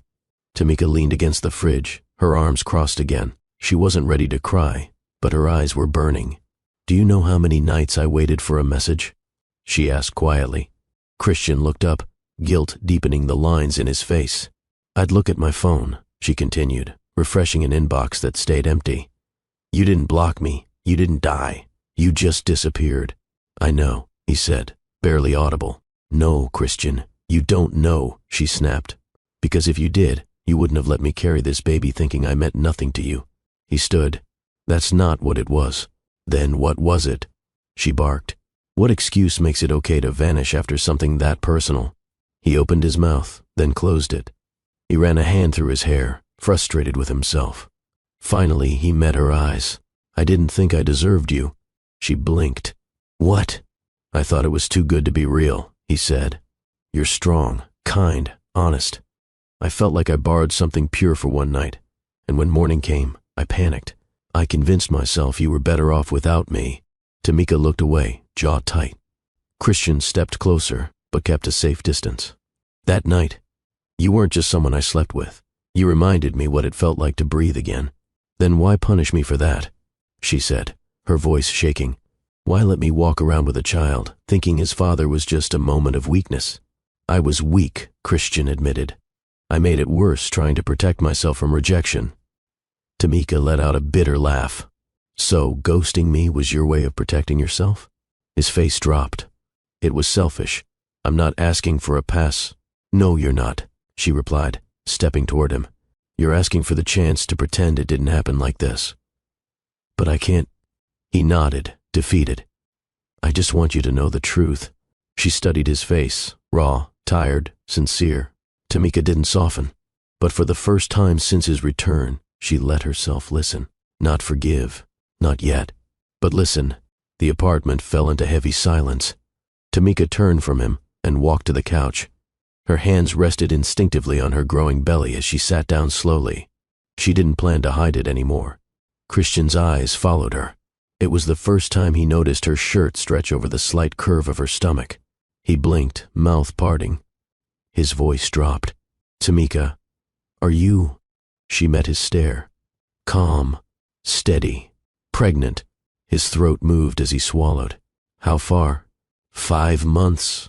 He did the math quickly. His breath caught. "Is it mine?" She didn't answer immediately. She just sat there, hands folded across her belly, watching him squirm. "You think I'd sleep with someone else after what we shared?" Her tone wasn't bitter, just clear. Christian's shoulders dropped. I didn't mean it like that. I just didn't know what was real and what I'd messed up by leaving." Tamika stood again. She walked toward him, then gently grabbed his wrist. Without a word, she placed his hand on the roundness of her belly. Beneath his palm, the soft kick of life met him. He gasped. His knees buckled, but he didn't fall. "That's your consequence," she said softly. He kept his hand there. He wasn't crying, but his eyes were wet. He looked down at her belly like it held a universe he never knew he wanted. "I missed so much," he whispered. "You gave up so much," Tamika corrected. He looked up, eyes pleading. "Can I still be here?" "You can stand in this apartment," she said. "But don't think for a second that puts you in my heart again." He nodded. "Fair." She pulled his hand away and stepped back. "This isn't a romantic reunion, Christian. You walked away from that night. But this child? You don't get to walk away again." His voice cracked. "I won't." "We'll see." She returned to the couch, not inviting him to join her. He remained standing, hands at his sides. There was no comfort in her posture, no welcoming gesture, but she didn't push him out. That alone felt like a miracle. It was late. The city outside hummed with sirens, horns, and life moving on. Inside, silence ruled. Tamika stood at the kitchen sink, rinsing out her tea mug. Christian had been pacing the apartment quietly, like a guest trying not to overstay. "You can take the couch," she finally said, without turning. He looked up from the edge of the living room, surprised she spoke first. "Thank you." He approached it but hesitated. "Is it okay if I use one of the blankets?" She nodded once and disappeared into the hallway. He didn't ask for more. Minutes later, he lay flat on the living room floor, no pillow, one throw blanket half covering him. He made no sound. Tamika peeked from her bedroom door and saw him there, tall frame curled, slightly, jacket bunched under his head, shoes off, socks mismatched. He looked out of place. He also looked like he didn't want pity. She closed the door gently. Inside her room, she sat on the edge of her bed. Her hand rested on her stomach again. It was becoming a habit. She couldn't tell if she was calming the baby or herself. Part of her wanted to wake him, to yell, to tell him he didn't get to show up out of nowhere and act like he had a place again. But a bigger part of her was exhausted.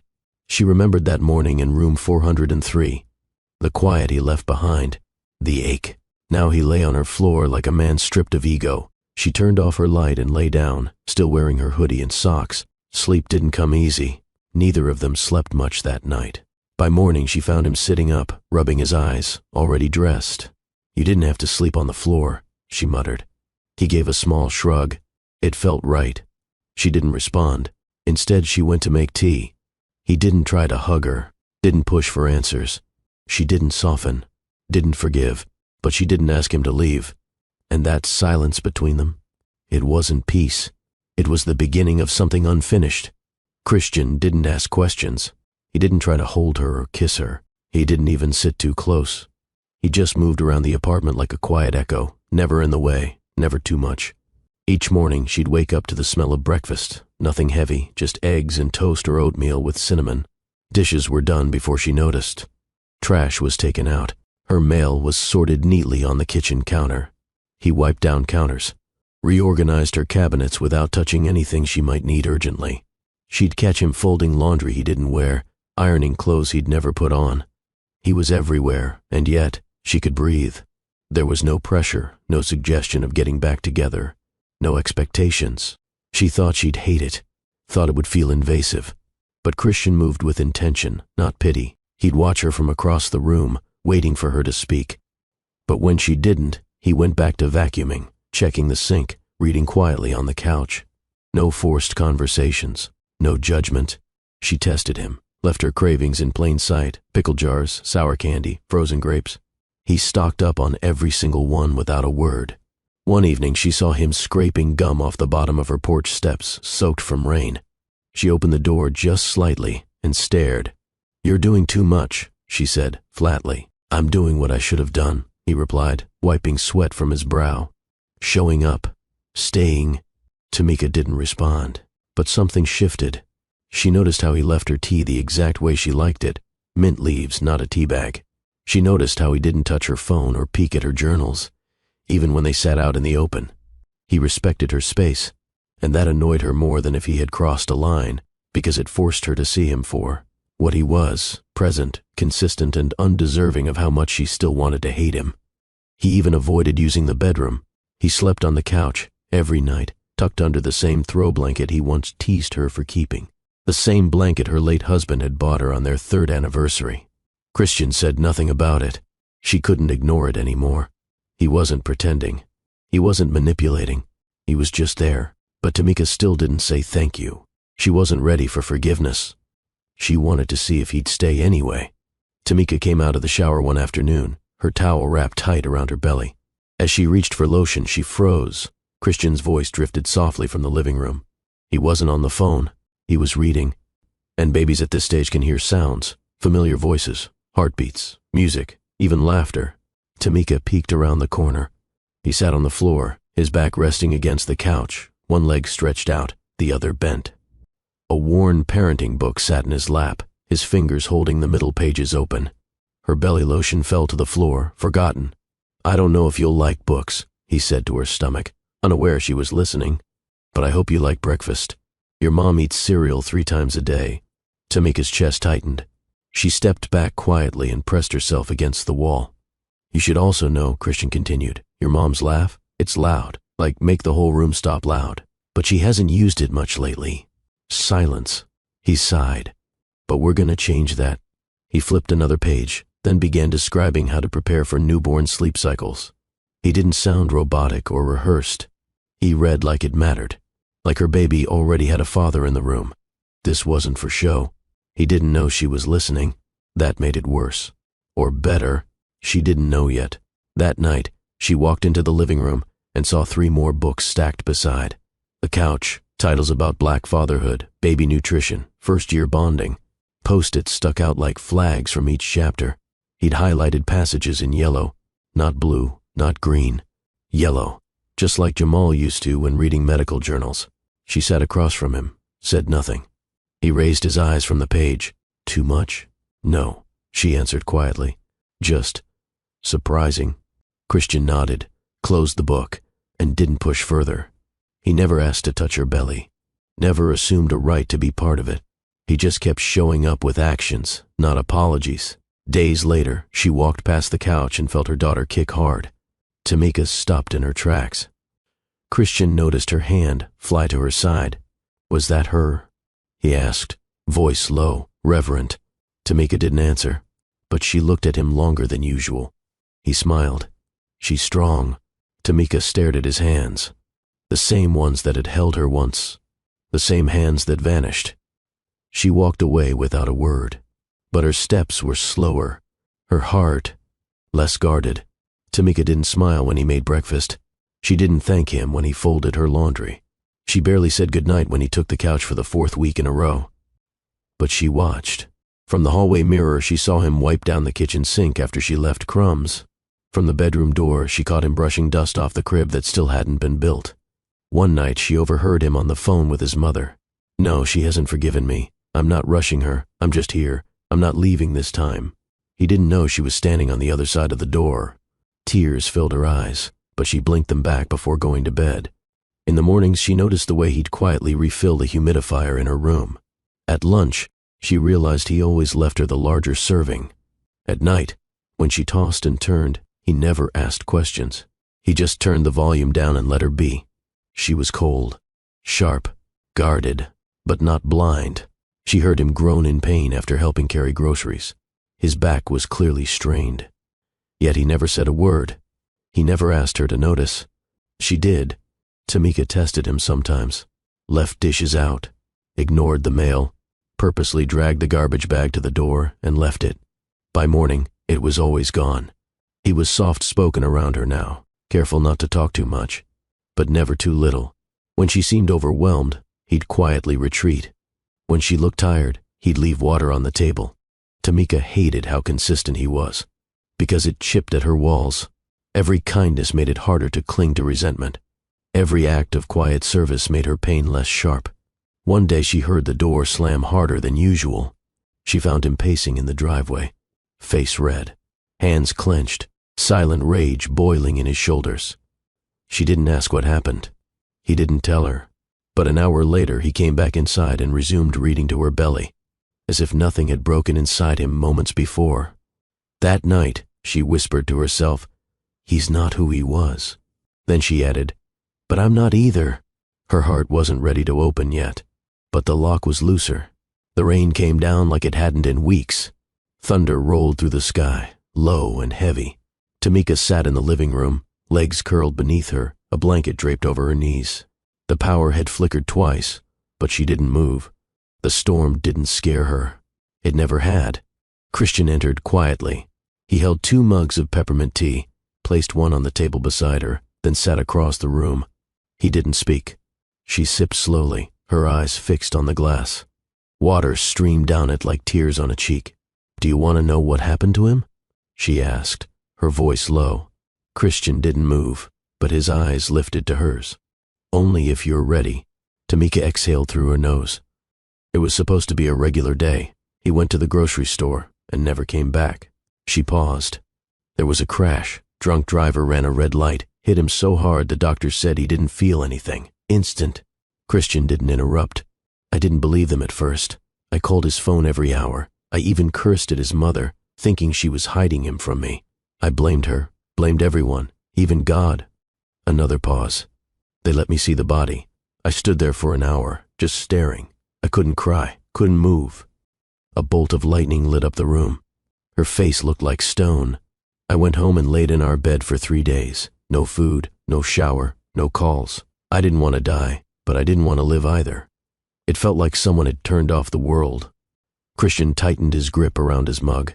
"The thing is," she said, voice cracking, "Jamal was my first everything. My first boyfriend, first kiss, first man, first love. We were supposed to grow old. That was the plan." She wiped her face quickly. "When you disappeared, I didn't cry because of you. I cried because it felt like death again. One day here, the next day." Silence. Christian lowered his head. "I couldn't do it a second time," she whispered. Lightning cracked again. Christian still said nothing, but his silence wasn't empty. It was permission, space. After a moment she looked at him and said, "You needed to hear that, before anything else happens between us." She stood and walked out, leaving her tea untouched. He sat frozen, absorbing every word. Christian stood in the kitchen the next morning, scrambling eggs and toasting bread, but his mind was nowhere near the stove. Her words from last night echoed louder than any thunderclap. She entered quietly, eyes puffy but calm. She walked straight to the fridge and pulled out a bottle of orange juice.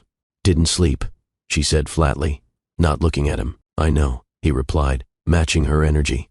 She poured the juice into a glass, then leaned against the counter across from him. Her gaze finally met his. This time, it didn't burn. It bruised. "You left like death did." His heart sank. That's what it felt like. Same silence, same confusion, same void. Christian opened his mouth, but she raised her hand. "Don't, I'm not finished." She took a sip, then set the glass down. "I don't care that you had an emergency. I don't even care if it was your father, your mother, or your entire family in crisis. You had my number. You had my heart. You had one job: communicate." Christian looked like someone had punched the wind out of him. "I would have understood," she continued, her voice steady. "I know grief. I know emergencies. But you chose silence. You made me think I meant nothing." "I panicked," he said, voice small. "I thought I wasn't good enough for you." "Then say that. Say something. Don't vanish and reappear like you're entitled to forgiveness." He nodded slowly, not defending himself. "You don't get to do that again," she said firmly. "I don't have room for another disappearance." "I hear you." "No, you need to feel me." He stepped closer but didn't touch her. Tell me how. Consistency, accountability, respect. That's how. Christian swallowed hard. I'll earn it. You'll try, she corrected. The room fell quiet. He handed her a plate of food, warm and neatly arranged. She didn't thank him, but she didn't reject it either. As she sat at the table, she added, You're here now, but this doesn't mean you're back in my life. It means I'm giving you a chance not to ruin it. He pulled out the chair across from her. I won't disappear again, Tamika. You better not, she said, cutting into her eggs. Or next time, you'll regret showing up. The message was clear.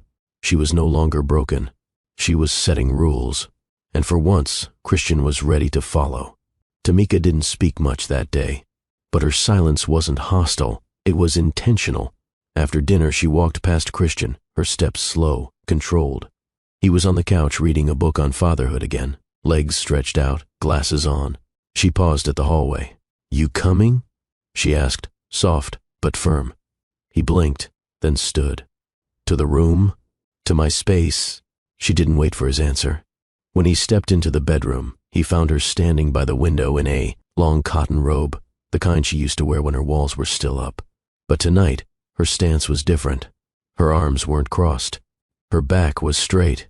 Her eyes locked onto his the moment he entered, closed the door. He obeyed. She walked toward the bed and sat at the edge. You want me? He looked like he was about to answer, but she cut him off. No explanations, no poetry, just yes or no. Yes, he said without hesitation. Then listen. She reached up, untied her robe slowly, letting it fall open just enough to reveal the swell of her pregnant belly and the vulnerability underneath. This body isn't for comfort. It's for truth. He stepped forward carefully, like approaching something sacred. I haven't let anyone touch me like that since my husband died, she said. Not because I couldn't, but because no one earned it. His throat tightened. I don't want slow. I don't want sweet. She stood and walked right up to him. I want you to know what grief and survival taste like. Her hand reached for his. Touch me, she said. Not like I'm fragile, like I'm alive. He inhaled deeply. His hands trembled as they slid across her hips. She didn't flinch. She leaned in closer, her breath warm against his jaw. This isn't about sex, she whispered. It's about trust. She took his hand and placed it against her chest, over her heart. I need to feel like you're not going anywhere. He kissed her forehead. I'm not, he whispered back. As they moved together, it wasn't rehearsed or gentle. It was raw, human, honest. They didn't ask for permission again. They gave it. Have you ever trusted someone after they broke you? Comment trust below if you believe love deserves a second chance. Like, share, and subscribe to see what Tamika does next. Tamika sat on the weathered park bench, one hand resting on her belly, the other gripping a cup of lemonade she barely sipped. The spring air in Harlem was crisp but gentle, the kind that made people walk a little slower. She didn't look at Christian at first. He stood near her, pacing, trying to say something, trying to find courage. You sit next to me or you leave, she said, eyes still fixed on the playground across the lawn. He obeyed, lowering himself slowly onto the bench, leaving space between them. I know I've said it in here.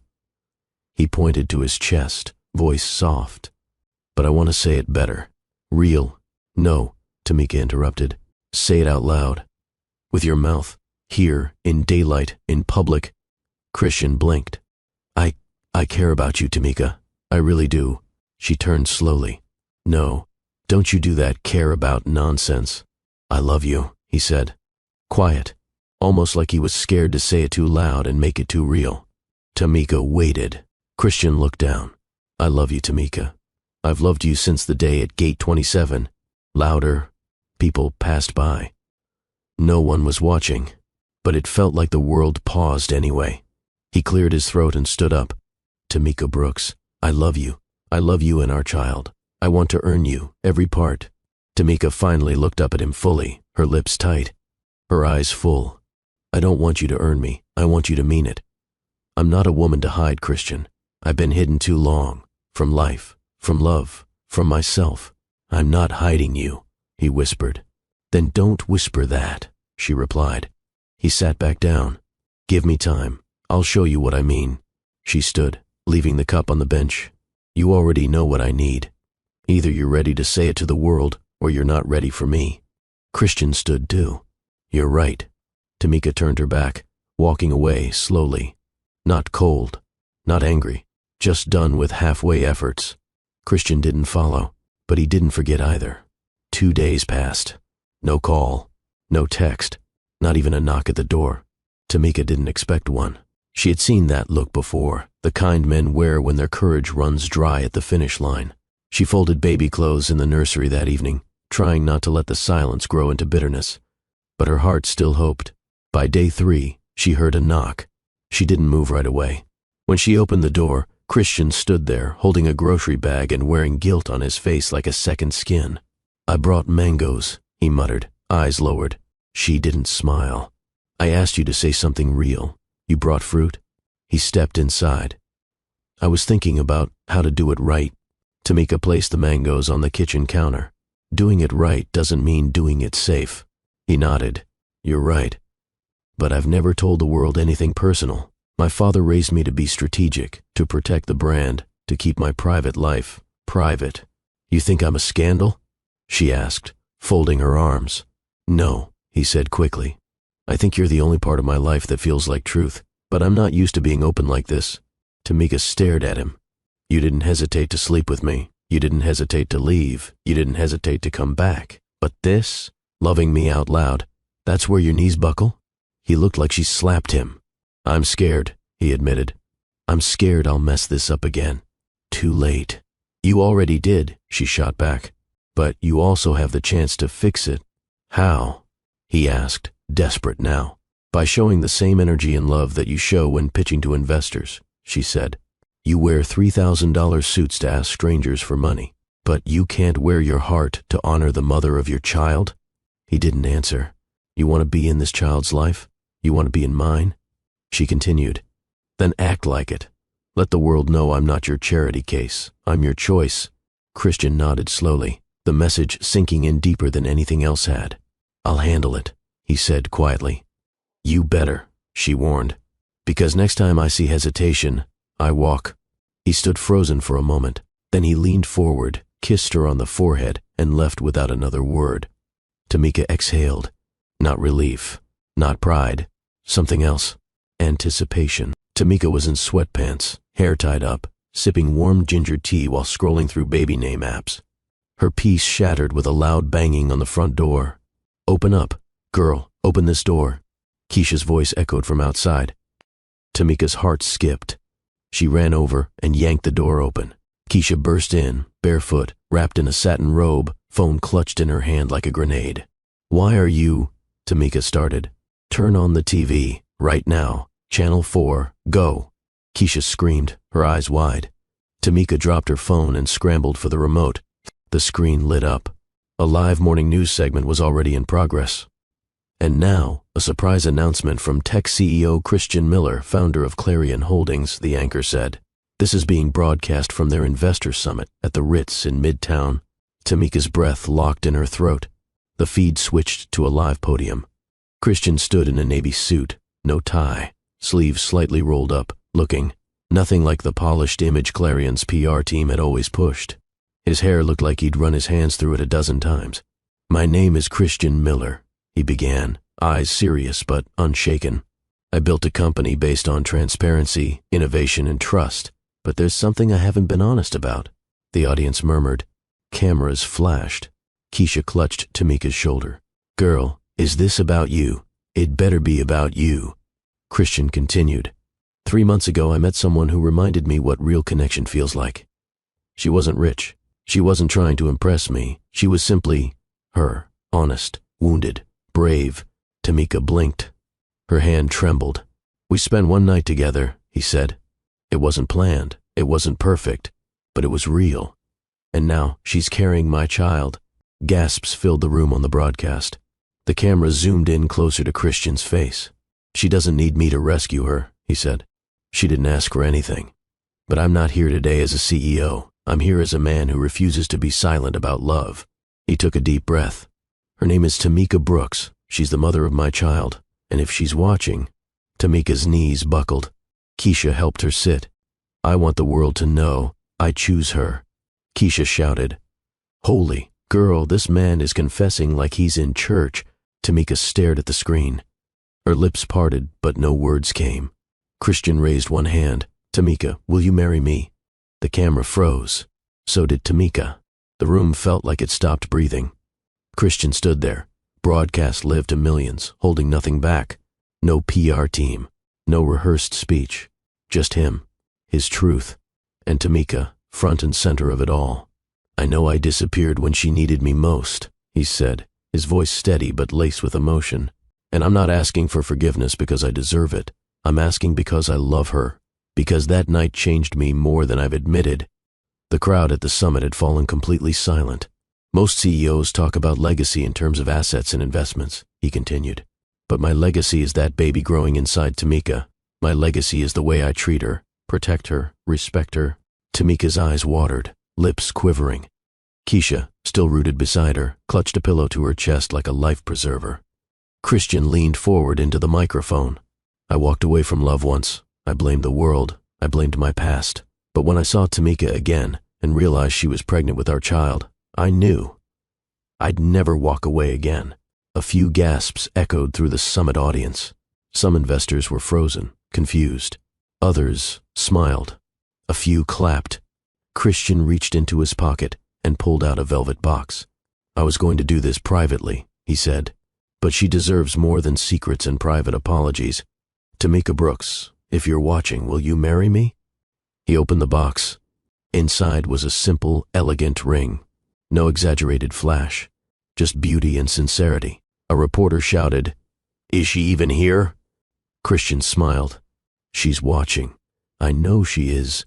Back in the apartment, Tamika couldn't move.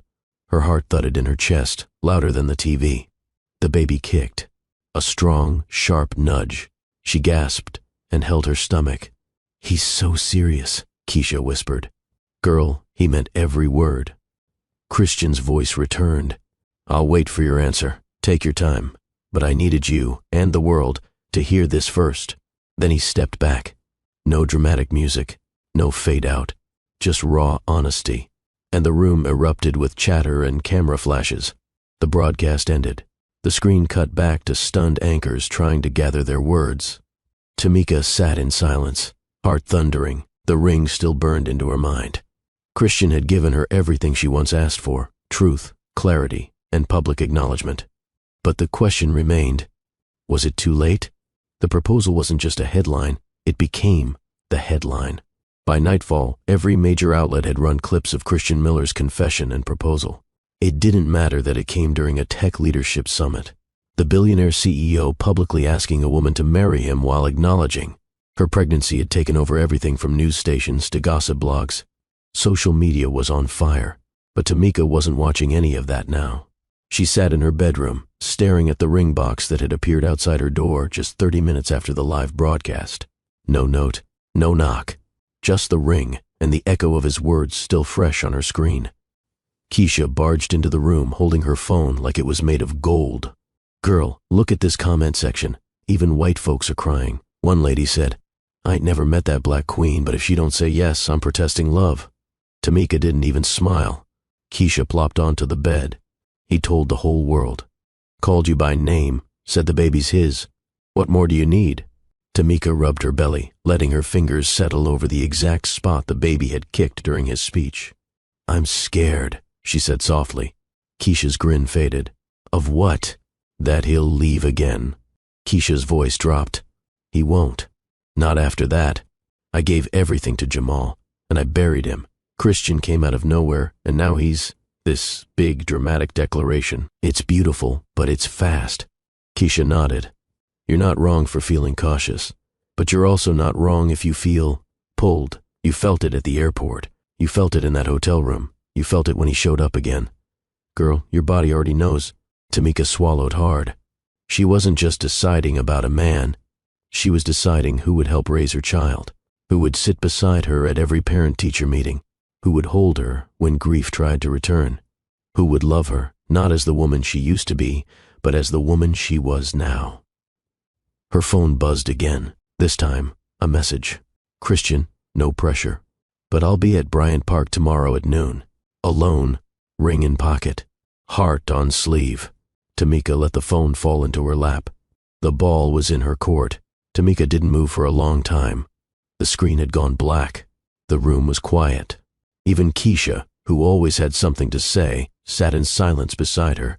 Tamika's hands stayed pressed against her stomach, her chest rising and falling in slow, controlled breaths. She felt everything at once. Warmth, fear, pressure, joy, doubt. This man had gone on national television and laid his heart bare for the entire world to judge. He hadn't just claimed her, he honored her. He spoke her name like it mattered, like she mattered. He spoke of the child growing inside her like she was royalty, like their baby was already loved, already wanted.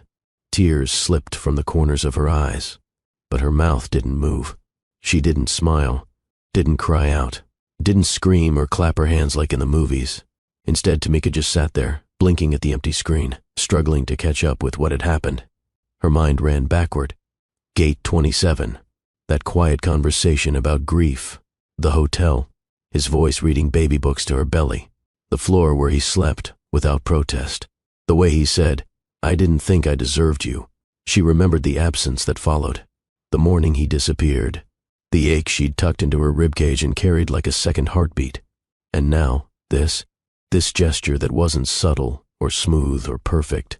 It was raw, it was loud, it was public, and it scared her. Keisha finally spoke, her voice softer now. "I know you feel like the world just turned upside down, but babe, you've already survived worse. You've walked through fire. This is a man standing in front of you, unarmed, asking to stay." Tamika nodded, slowly. She wanted to speak, but the words refused to come. She was still stunned, not because a billionaire had proposed on national TV, but because he'd done it while calling her his home. For the first time since Jamal's funeral, Tamika felt something shake loose inside her. Not a tear, not pain.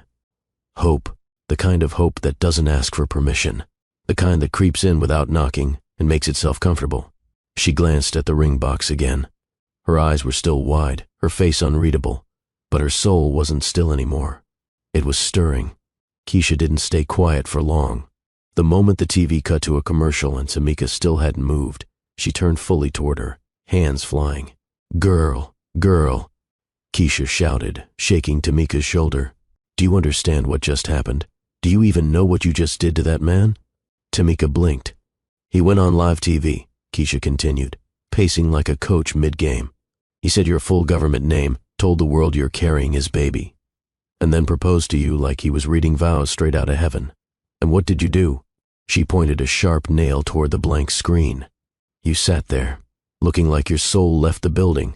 Tamika finally cracked a smile, small and tired. "I wasn't expecting it," she said softly. Keisha squatted in front of her, locking eyes. No woman expects a man to go full Nicholas Sparks on CNN. But this ain't a Hallmark script. That man's not acting. He's out here begging the world to see the queen he sees. Tamika looked away, heart thudding again. "I'm scared, Kay. I know. I've loved before. I've lost before. I barely survived it." Keisha nodded, her expression softening. "But you're not the same girl you were back then. You carried pain, yes, but you also carried life. That baby you're holding, that man you pushed away, the strength you've shown day after day. Girl, you didn't break. You rebuilt." Tamika leaned back on the couch, resting a hand on her belly. "Do you think he meant it?" Keisha's voice dropped to a whisper. "Girl, you broke the man." Tamika looked up. Keisha grinned wide.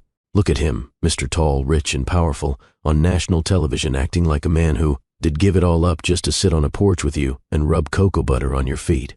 Tamika burst into laughter, wiping her cheeks. "Now that's a visual." "Darn right." Keisha nodded. "So what you gonna do?" Tamika didn't answer right away, but the way her chest rose with clarity and her eyes lifted with purpose said enough. She wasn't afraid anymore. Maybe love didn't have to look like it used to. Maybe it could be loud. Maybe it could be flawed. Maybe it could be earned. And maybe, just maybe, it was already hers. Tamika had spent the whole day cleaning, not because the place was dirty, but because nerves made her restless. She lit a cinnamon candle, checked her soft curls in the hallway mirror, then walked to the kitchen to recheck the lemon cake cooling on the counter. It wasn't much, just a little celebration. Her second trimester had started. She felt stronger, more hopeful. Christian was coming over, and she finally believed he meant to stay. The knock on the door came exactly at 6 p.m. When she opened it, Christian stood there, holding 2 containers of Chinese food and a bouquet of purple lilies, her favorite. He leaned in to kiss her cheek, and for once, she didn't flinch. "I told the lady at the shop you liked your flowers loud," he joked. Tamika smiled. "Come in." They barely settled down before the second knock came. She frowned. "You expecting someone?" Christian shook his head. "No, probably your neighbor. I'll get it." But when he opened the door, a tall woman in a beige coat stepped in like she owned the place. Her hair was tied in a sleek bun. Her makeup was flawless. Her tone? Ice. "Christian." "We need to talk." Tamika blinked from the couch. "Who is this?" The woman didn't wait for introductions. "You still have my ring. Don't play dumb." Christian's face paled. "Alina. So you can say my name." Tamika stood slowly, her arms instinctively wrapping around her belly. "Is someone going to explain what's happening?" Alina turned to her with a tight-lipped smile.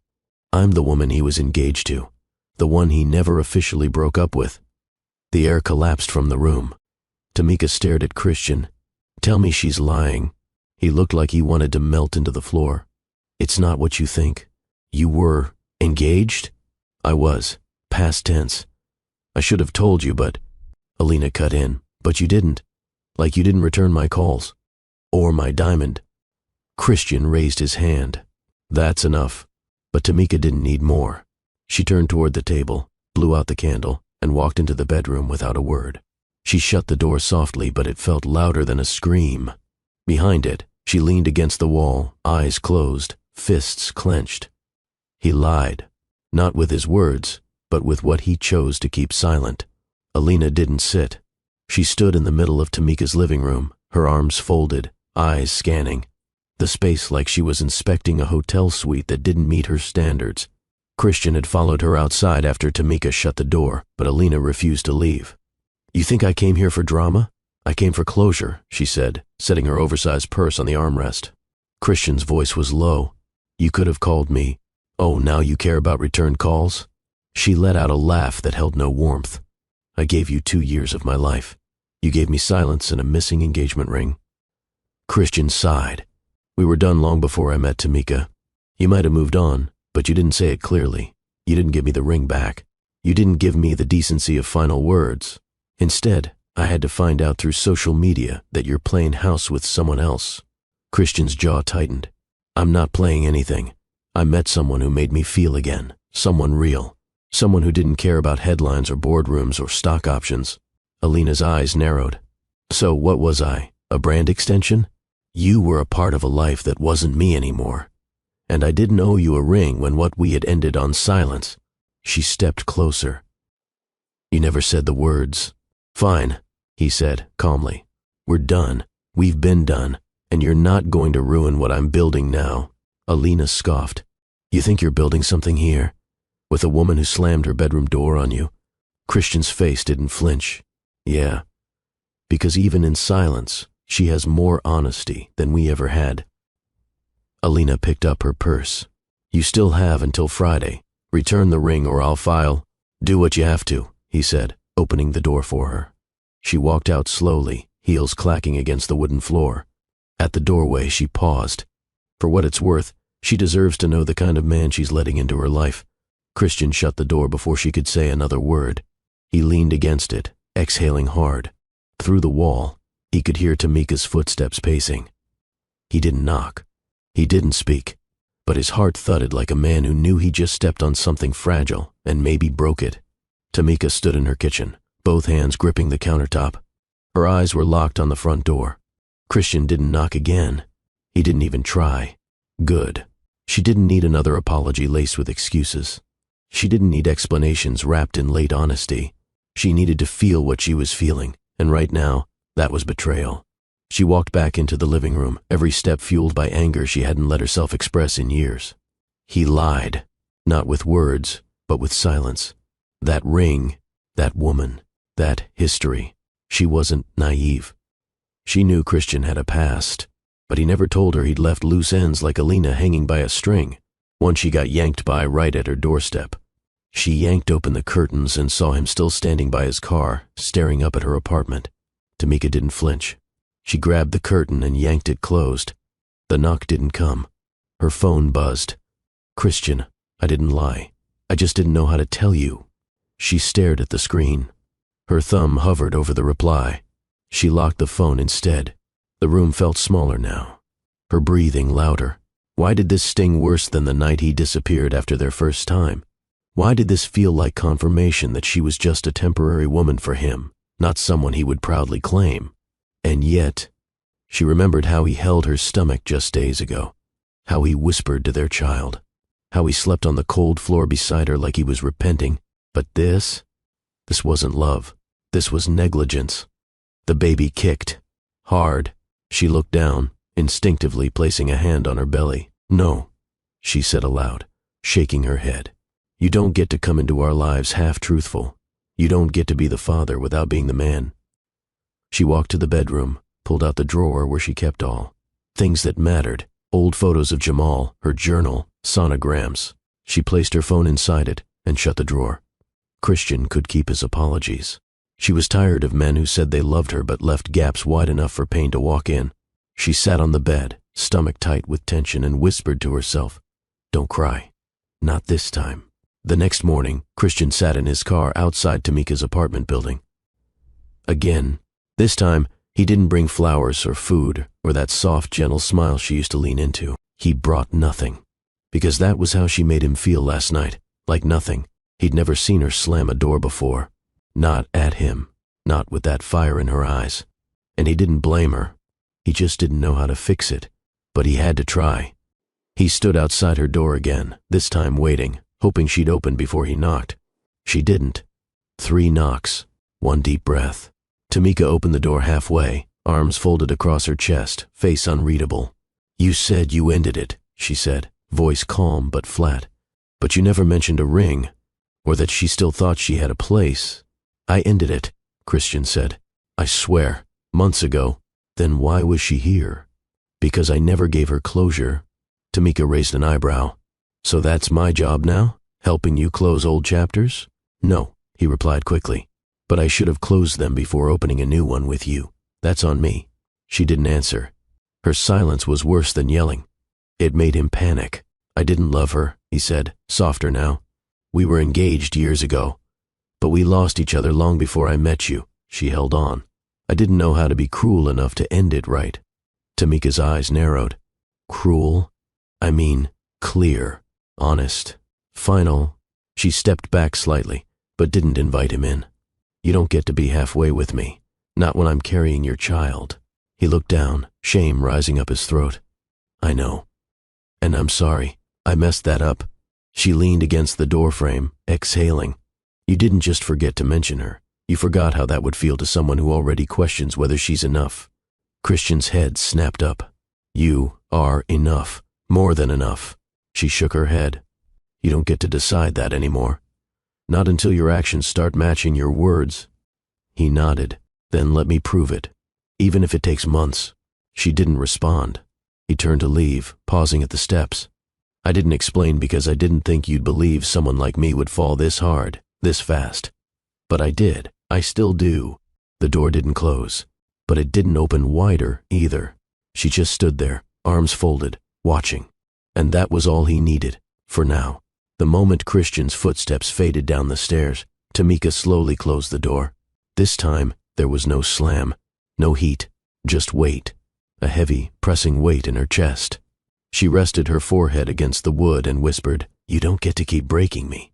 For the next few hours she cleaned, not because her place needed it, but because her mind did. She wiped down countertops that were already spotless. She folded laundry she'd already folded yesterday. She organized baby clothes by color, size, and fabric softness. None of it helped. Keisha texted twice. Tamika didn't respond. She didn't want to talk. Not now. Not while her emotions were a mix of fury, betrayal, and something worse, longing. She hadn't been mad because another woman showed up. She'd been mad because, deep down, she cared enough for it to hurt. A knock sounded. Her whole body tensed. Another knock. She opened the door slowly, expecting Christian again. But it was the building manager, reminding her about the smoke detector inspection next week. After she shut the door again, Tamika sat on the couch, rubbed her belly, and whispered, "I don't know what I'm doing." The baby kicked in response. She laughed once. Dry. Hollow. She reached for the side table drawer, pulled out the ultrasound photo from last month. She hadn't shown it to anyone, not even Keisha. There he was, a tiny version of the man who now stood on the edge of her life, waiting to be let in or shut out. Christian had a choice, and he fumbled it. He didn't lie about being with someone, but he let silence become deception. And now, she was the one left to deal with the consequences. Again. Suddenly, her phone buzzed. One message. "Christian, I'm not asking for the door. I'm asking for a window, a chance to earn my way back, please." She stared at it for 5 minutes straight, then turned off her phone and tossed it on the couch. She needed space. She needed time. She opened the door again, not to let him in, but to step out. Fresh air, cold air, real air. And then she turned around, walked back inside, locked the door behind her, and whispered to herself, "Not today." The days crawled. Morning light filled the living room, but Tamika didn't open the blinds. Her home, once a haven for soft jazz and scented candles, now echoed with stillness.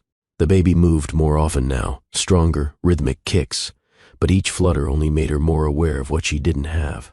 No calls from Christian, no knocks, no messages. Silence. Keisha stopped by twice.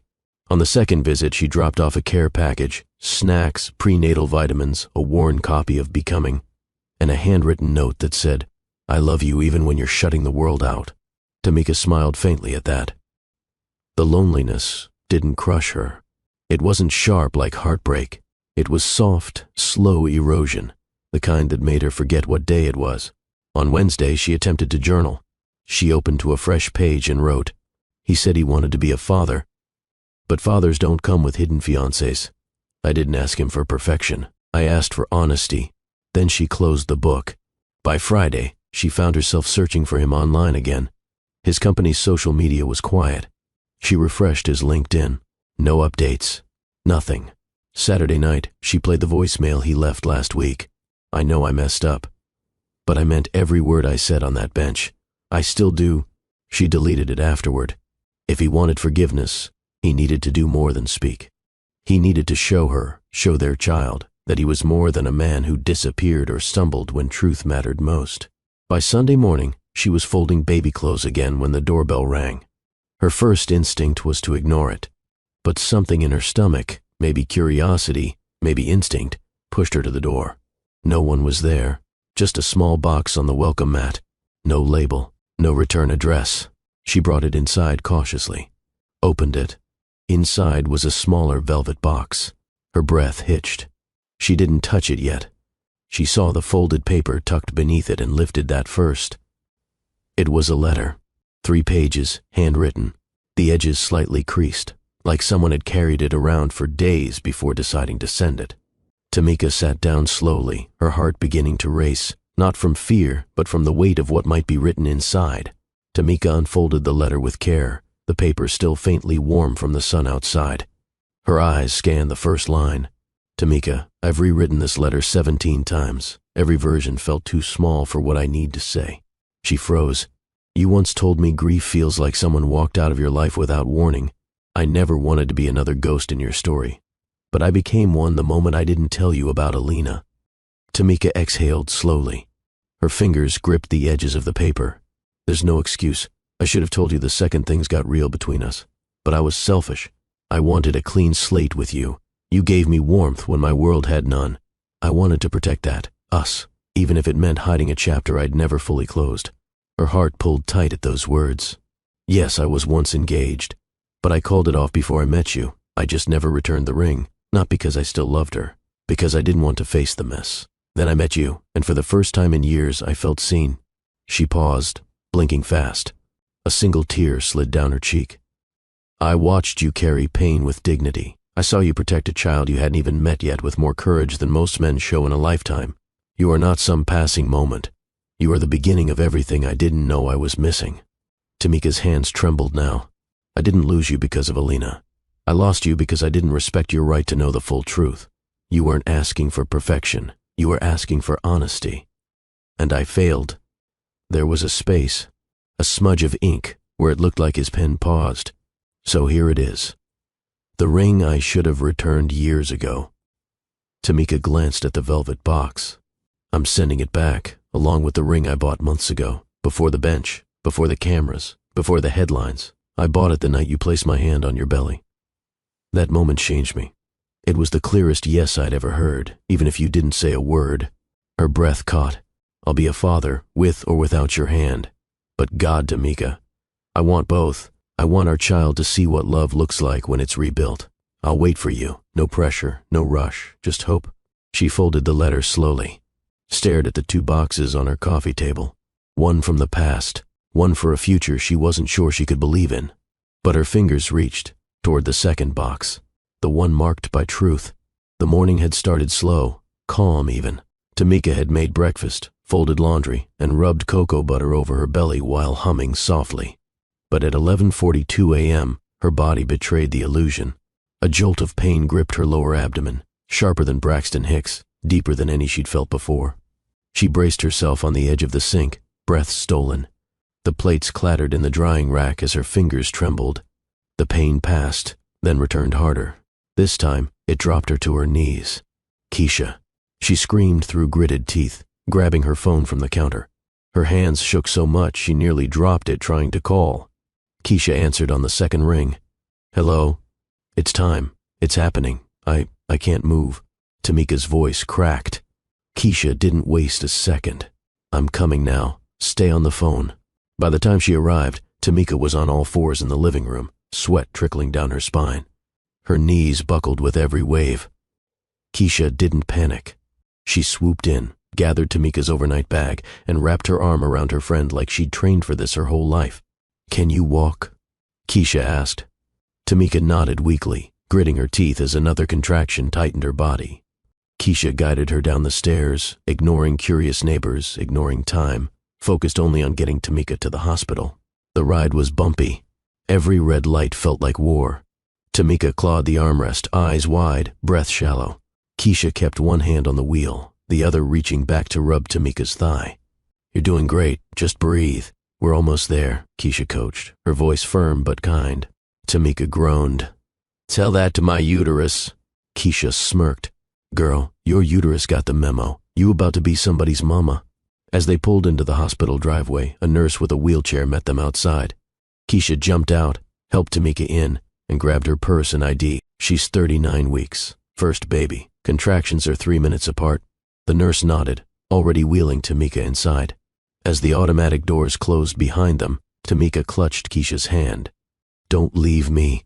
I'm not going anywhere. But neither of them knew who else was already on his way, driving through city traffic like a madman, ignoring missed calls, sweating through his shirt, praying he wasn't too late. Because Christian Miller had just gotten the text. She's in labor. Christian barely parked before bolting out of the car. The hospital entrance blurred as he sprinted past people and signs, ignoring every stare, every call of "Sir, you can't," as he shoved through the automatic doors. Tamika right. She's in labor. Where is she? He asked, out of breath, shirt damp with sweat, hair sticking to his forehead. The nurse behind the desk blinked at him, stunned by his wild entrance. And you are? He hesitated, chest rising. The father. That word settled heavy between them. The nurse stood and gestured. Labor and delivery. 3rd floor. Take the elevator to your left. Christian didn't say thank you. He just ran. Inside the elevator, he paced. His hand wiped at his jaw, brushing over the stubble he hadn't bothered to shave. He caught his reflection in the mirrored wall. Tired eyes. Wrinkled t-shirt. Hands trembling. He looked nothing like a man ready to meet his daughter, but that's exactly what he was. When the doors opened, he burst out again. Nurses turned. One of them pointed toward room 317 before he even asked. Go, she said gently. She's asking for you. He reached the door and froze. Through the small window, he saw her. Tamika lay on the bed, breathing hard, face contorted in pain. Her curls clung to her damp forehead. Keisha stood beside her, holding her hand. A nurse checked the monitor. It was chaos, but Tamika was fighting. Fighting to bring their child into the world. Christian pushed the door open slowly. It creaked just enough for everyone to turn. Tamika's eyes widened. I'm here, he panted. I came as fast as I could. Keisha looked him up and down. You look like hell, she muttered, stepping aside. Then I'm right on brand, he shot back, walking toward the bed. Tamika gritted her teeth through another contraction. She didn't yell at him. She didn't curse. She just held his gaze, searching it. And something in her softened. A crack in the ice. He took her hand.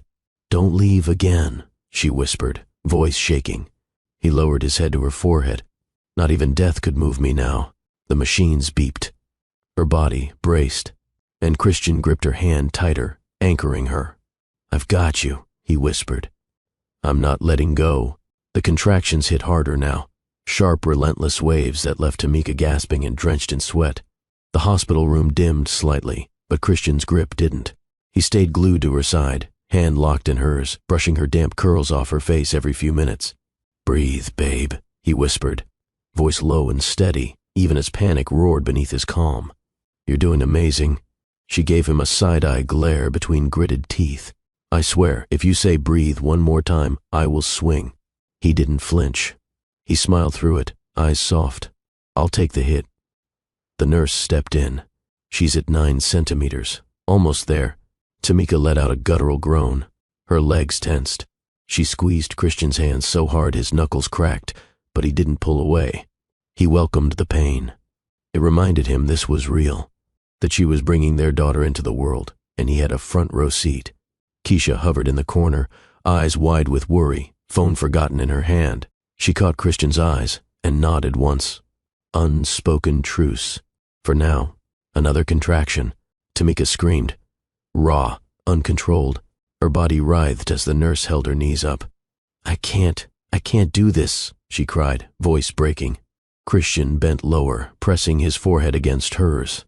Yes, you can. You already are. Tamika, you're the strongest person I know. Tears spilled down her cheeks, mixed with sweat and fear. It hurts, she whimpered. I know. His voice cracked for the first time. But you're not alone. I'm right here. The doctor entered, gowned and gloved. Let's bring this baby out. Tamika barely heard him. Her mind was locked on pain, on survival. But then Christian squeezed her hand again and whispered, She's coming, baby. Our little girl. We get to meet her. Tamika blinked. Focused, nodded through the haze. Push. The doctor called. She bore down, screaming again. Christian counted for her, voice shaking but determined. One more. Another push. Almost there. Tamika yelled, fierce, primal, and just as her body buckled in exhaustion, the room shifted. A cry. Shrill. Piercing. Beautiful. Christian's eyes widened, flooded. That's her, he choked out. Tamira. The nurse handed the newborn to Tamika for a second before whisking her away for checks. Christian looked down at Tamika, pale, drenched, exhausted, but glowing. You didn't just survive, he whispered. You delivered life. She closed her eyes and leaned into his palm. He was still here, and he never left. Christian stood over the bassinet, eyes locked on the tiny bundle wrapped in soft pink. Tamira's cries had quieted, replaced by tiny hiccups and fluttering fingers. Her nose looked like Tamika's. Her skin, a perfect blend of both their tones. Her heartbeat, a quiet rhythm that changed him in ways he couldn't explain. She has your forehead, he said softly, still watching their daughter. Tamika lay in bed, drained. The pain was gone, but the ache lingered, in her muscles, in her chest, in her soul. Yet she was still alert enough to roll her eyes. Don't curse her already. Christian chuckled, finally turning to face her. His shirt was soaked in sweat, his hair messy. His face looked like he hadn't slept in days, but his smile never left. I mean it, Tamika, he said, walking to her side. You're the strongest woman I know. I didn't think I could admire you more than I already did. But watching you fight through that pain, breathing through those contractions, I've never seen anyone so fierce. She didn't respond at first. Her hand moved over the blanket, stroking the edge. Her chest rose and fell slowly. Then she said, I didn't feel strong. I felt scared out of my mind. That's what makes it strength. Christian whispered. You did it anyway. His words sank in. The room was quiet now, just the hum of machines and the occasional squeak of sneakers from nurses in the hallway. The chaos of labor had passed, but the weight of everything remained. Where did you go? She asked, suddenly, not looking at him. Christian stiffened. What do you mean? Back when you left me in that hotel room, before all this, before the baby. He closed his eyes, took a breath. I didn't run because I didn't care. I ran because I did. I felt like I didn't deserve you. I didn't know how to process what I felt. She looked at him now, eyes sharp. You left anyway. I know, he nodded. And I hated myself for it. Every day. He leaned down, took her hand. But I came back, and I stayed, and I'll keep staying. No matter how long it takes for you to believe it. Tamika blinked fast. Her grip on his hand tightened. You were there, she whispered, voice cracking. When it counted, Christian leaned in and kissed her forehead. I always will be. And this time, she didn't pull away. The soft light of dawn spilled through the blinds, casting a warm glow over the hospital room. Christian sat in the chair beside Tamika's bed, cradling Tamira in his arms like she was made of glass and stardust. He didn't speak. He just stared, quiet, overwhelmed, lost in the tiny miracle that now carried his name. His thumb brushed her cheek. She's so small, he whispered, more to himself than anyone else. Tamika watched from the bed, head tilted toward him. She was exhausted but awake, her body recovering from hours of labor that still echoed through her bones. The pain had left, but something else settled in its place. A new kind of weight. A new kind of love. Christian's lip trembled. He cleared his throat, but his eyes shimmered. You okay? She asked softly. He didn't answer. Instead, a tear slipped down his cheek, then another. His chest shook as he held their daughter tighter, careful not to wake her. I never thought I'd cry like this, he admitted, laughing nervously through the tears. I've had money, I've had houses, awards, attention, but nothing ever made me feel like this. Tamika didn't respond. She just let him have his moment. He continued, voice shaking. I didn't know I could love anyone this much. I didn't know I could love you this much. That made her eyes burn. She turned away, blinking fast. Her throat tightened, but she didn't say a word. Christian stood up and walked over. He placed Tamira in the bassinet gently, his hands lingering over the blanket as if afraid she'd disappear. Then he turned back to Tamika, pulled the chair close, and sat down beside her. I know I've made mistakes, he said. I know you had every reason to walk away, to not let me in. But you gave me this gift anyway. You let me be here. Let me hold her. He reached for Tamika's hand. I will never forget this moment, he said. Ever. Tamika looked at him, really looked at him. You're crying like a man who got his soul back, she whispered. He nodded. I did. They sat in silence for a long time, their breathing soft, the air thick with something fragile and holy. Christian leaned forward and kissed her hand. Thank you for Tamira. Thank you for letting me stay. Tamika blinked, lips parting, but she still wasn't ready to speak the words she'd been holding inside, not yet. But she didn't let go of his hand. Tamika lay in bed, head resting against the stiff hospital pillow, watching Christian as he paced quietly near the bassinet. He adjusted Tamira's blanket like it was the most sacred task in the world. She had never seen him this quiet, this still, this small. Her body ached, her eyelids were heavy, but her mind was wide awake. Christian turned and caught her gaze. He smiled a little. You need... Tamika shook her head. No, just don't let her out of your sight. Never, he said instantly, like a vow. She let out a slow breath. Then, without warning, she spoke. I hated you last week. His eyes widened slightly. He stepped closer, but didn't sit. I know. You left without a word. No note, no check-in. I woke up in that hotel bed and felt cheaper than I've ever felt in my life. Christian's mouth opened, but she raised a finger. Don't interrupt me. I cried for 2 straight days, she said. Then I hated myself for being surprised. And then I hated you more. Christian stood still, head low. He looked like someone who'd walked into court already knowing the verdict. I was scared, he said quietly. I wasn't used to feeling anything real, and with you, it was too much, too good. Tamika looked away. Yeah, it was good. Silence stretched between them. I thought I could forget you, she continued, voice sharp but low. I tried to pretend that night was just a mistake. But then my body started changing. Then I heard the heartbeat. Then I saw the sonogram and realized this was never just about me. Christian slowly sank into the chair beside her. You never deserved to be left like that. I know. I've replayed it in my mind 1,000 times. You should have fought for me sooner. I know, he whispered. Her eyes stayed locked on him. But you came back, she said after a long pause. And you stayed. I'll never leave again. I'm still mad at you, she added quickly. I don't want you thinking all is forgiven. I don't, he replied. I'm not asking for forgiveness. I'm asking for a chance to earn it. Tamika exhaled, long and steady. Then she shifted in bed slightly, grimacing as she did. I don't know what tomorrow looks like for us. Christian leaned forward, elbows on his knees. We figure it out, one day at a time. Her eyes softened for a moment before turning back toward the bassinet. She looks like you, she said. Christian smiled, tears welling again. She has your strength. Tamika looked down, then back up at him. I hated you last week, she said again. But I needed you this week. And she let the truth hang there, real, raw, and unresolved. The room was still, except for the soft mechanical hum of the monitors and Tamira's occasional baby sighs from the bassinet. Christian sat at Tamika's bedside now, head bowed slightly, fingers lightly tracing the hospital bracelet on her wrist. Tamika didn't speak right away. Her eyes stayed on her daughter, but her mind was full. You remember when you asked if she was yours? Tamika asked, her voice low. Christian looked up. Yeah, you shouldn't have had to ask. He shifted in his seat. I didn't want to assume anything, not after how I left. She finally turned toward him. But you were the only man I'd touched in 3 years, Christian. You were the first, and the only since Jamal. His lips parted, but she continued before he could speak. I didn't tell you because I didn't know what I wanted from you, she said.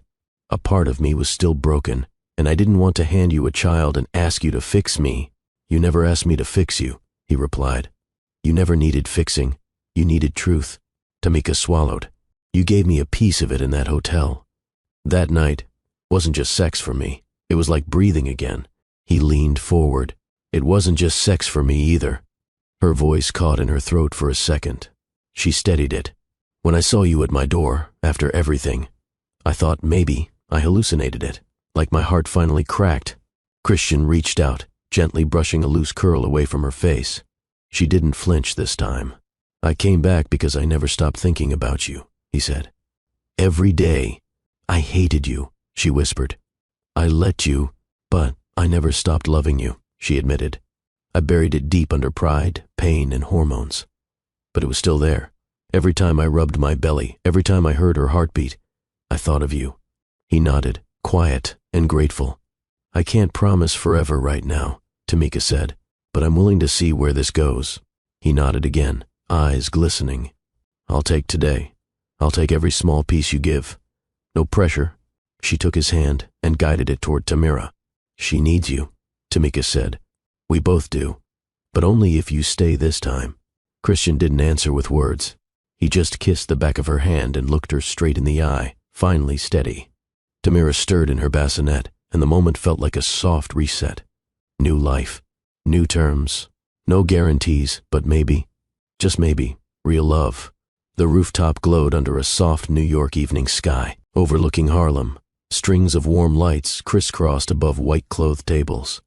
Golden hour painted everything with a gentle kiss of amber. The jazz band started, the slow roll of At Last floating through the air like it had been waiting for this night. Tamika stood behind the glass doors of the rooftop entrance, hidden from view. Her fingers clutched the bouquet, her breath short. Her dress hugged her body with simple elegance, a satin blend with off-shoulder sleeves. She wore no veil. Her truth had nothing to hide behind tonight. Keisha squeezed her hand. You ready? Tamika looked at her best friend. I'm terrified. You're human, Keisha said. But baby girl, you walk through fire. Now go claim your peace. As the music swelled, the guests rose. Rows of family, neighbors, and friends turned. Christian stood under the floral arch, eyes fixed on the glass doors, hands locked behind his back. His suit was crisp, his face soft. But his eyes held everything, the mistakes, the lessons, the love. The doors opened. Tamika stepped out, the wind gently lifting the train of her gown. She walked slowly, purposefully. Each step erased doubt, replaced it with clarity. The clinking forks, shouting babies, and loud aunties in floral dresses. None of it broke her gaze from the man waiting for her. Christian didn't blink. His chest rose with emotion he couldn't swallow. When she reached him, he whispered, "You're more than I ever deserved." Tamika smiled faintly. "I know." The officiant cleared his throat, but even he had to wait a second. The crowd was still wiping their eyes. Eleanor, Christian's mother, stood in the front row, hand on her heart. The ceremony began. There were no grand speeches about perfect love. There were no rehearsed smiles. This wasn't a fairy tale. It was a declaration of forgiveness, of maturity, of staying. And when the officiant asked, "Do you, Christian, take this woman?" Christian said, "I do," before the man could finish the sentence. Tamika didn't hesitate either. "I do. But not because you complete me, because I'm already whole." Applause broke out before the kiss. But when the kiss came, it was slow, careful, a full circle moment. The kind you didn't just witness, you felt it sink deep in your chest. Somewhere between the claps and cheers, the jazz kept playing. At last wasn't background noise. It was a confirmation. They hadn't just made it. They chose to. The applause settled into soft murmurs as the officiant turned to Tamika, giving her a gentle nod. Tamika stepped forward. Her fingers trembled slightly as she held the vow card, but she didn't read from it. She looked up into Christian's eyes and exhaled. This wasn't a performance. It was a release. "I used to dream about what love was supposed to look like," she began, her voice clear and calm. "I thought it had to be spotless, polished, the kind that made people jealous." She paused. "But the kind of love I dreamed of never taught me how to survive heartbreak. It never prepared me for silence, or grief, or motherhood." Christian's throat bobbed as he swallowed. "I don't want a love that's perfect. That love lies. It pretends. It avoids the messy truths we all carry." She stepped closer. "I want a love that stays. One that shows up even when it's uncomfortable. One that listens when I say I'm scared and doesn't try to fix it, but stays anyway." The wind shifted lightly, lifting the edge of her train. "I want a present love," she said firmly. "One that hears me without needing subtitles. One that holds me without needing to ask where it hurts. One that understands that sometimes I need silence, and sometimes I need space, but always I need honesty." She glanced at Tamira, asleep in Eleanor's arms, wrapped in a soft pink blanket. "I want a love my daughter can trust. A love that teaches her what it means to be held with care, not possession." Her voice thickened. "You left me once, Christian, and I wanted to hate you for it. But even then, you haunted the corners of my heart, because deep down, I knew you weren't running from me. You were running from the pain of not feeling good enough." She took a breath. "But here's what I know now. You came back, and you stayed, through the discomfort, through the doubt, through me pushing you away." She reached out, touching his hand. "So no, I don't want a perfect love. I want this one, with all its cracks and healing, with all its learning curves, with all its mornings where we may not even like each other, but we'll choose each other anyway." A tear slid down Christian's cheek. Tamika ended with a steady voice. "I'm not promising to never get mad or scared, but I promise to stay, and to never make you guess where my heart lives." The crowd didn't make a sound, because some vows don't need a reaction. They need to be remembered. Christian took a shaky breath. He held the vow card Tamika had placed in his suit pocket earlier that morning, but like her, he didn't look at it. He didn't need to. His eyes met hers. "I spent most of my life thinking love was a prize, something you had to earn, something you had to work yourself into becoming worthy of." He paused, pressing his lips together before continuing. "When I met you, Tamika, I didn't know I was meeting the truth I'd been avoiding. You didn't chase perfection. You didn't pretend. You were honest, even when it cost you comfort." He stepped closer. His voice dropped lower, but steadier. "I fell for your silence before I ever heard your laugh. I saw the way you carried your grief like armor, not shame. And still, somehow, you made room for someone like me." The audience hung on every word. "When I left that hotel room," he said, swallowing hard, "it wasn't because I didn't care. It was because I did. Too much. I thought I was poison to your peace. I thought disappearing would protect you." Tamika blinked slowly, her face unreadable. "But I was wrong. Running didn't protect you. It wounded you." He looked over at Tamira again, now cradled in Keisha's arms, fidgeting in her sleep. "So I came back. Not with flowers, not with promises I wasn't sure I could keep, but with 2 hands, and one truth: I didn't want to live in a world where I wasn't near you. He took Tamika's hands in his. You are not my rescue. You are not my reward. You are my equal, my partner, my reminder that broken people still deserve love. His voice cracked. And if Tamira ever grows up wondering what love looks like. He nodded slightly. I'll point to you, every time. Tamika's breath hitched. I'll point to the woman who stood in her truth, who carried pain without bitterness, who trusted again, even when she had every right not to. He stepped even closer. I vow to protect your peace, even when I don't understand it. I vow to stay curious about your heart, even when we've been married for years. And I vow to love you the way you need, not just the way I know. He took a final breath. So if Tamira asks who taught me how to love, I'll say, your mother did. Silence. And then applause rippled through the rooftop, not because of performance, but because of courage. The soft clinking of forks against champagne glasses brought quiet over the rooftop. Christian's mother, Eleanor, rose slowly from her chair.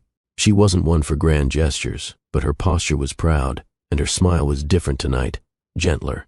She held her glass in one hand, the other resting softly on the edge of the table as she looked at the newlyweds. I asked to speak first, she began, because I know what it's like to be wrong about someone. Tamika straightened slightly, unsure where the toast was going. When Christian first told me about you, Tamika, I was quiet on the phone. He thought I was distracted. I wasn't. I was scared, not because of you, but because of the way he spoke about you.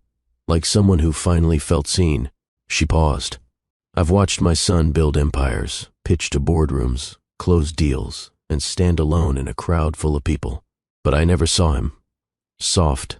Laughter stirred gently from the guests. But then he brought you to the house one afternoon. You didn't try to impress. You didn't talk too much. You just looked me in the eye like someone who had been through something real and still had dignity left. Tamika lowered her eyes, humbled. Eleanor took a breath and walked slowly toward the couple. Christian, you have a good heart. But you used to treat that heart like a curse, like love made you weak. Tamika didn't fix that. She turned to face the guests, lifting her glass higher.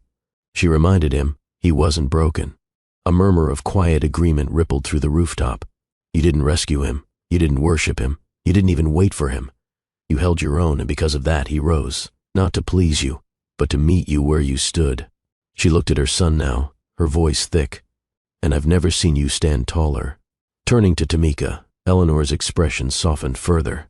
I thank you, not for changing him, but for loving him as is. You showed him the difference between performance and presence. She raised her glass. To the couple who redefined what healing looks like. May your home be loud with laughter, patient in struggle, and rich with truth. A beat of silence. Then, applause. Long, loud, sincere. Tamika stood. She stepped forward and hugged Eleanor, not out of obligation but from a shared understanding. Because sometimes healing came from being seen, not saved. The rooftop lights had dimmed. The jazz band had packed up. Guests had hugged, cried, danced, and drifted into the Harlem night. But inside the top-floor suite of a boutique hotel 2 blocks away, the real moment began. Tamika stepped out of the bathroom, barefoot in a soft silk robe. The sound of running water from the tub had stopped, and the smell of lavender from the hotel oil still lingered. Her curls were slightly damp. No makeup, no heels, no filter. Christian sat on the edge of the bed, slowly unfastening his cufflinks. He looked up when she entered, and he froze, not because of how she looked, but because of what her eyes said. I'm still healing, but I want to do it with you. She walked over and reached for his shirt buttons. He let her.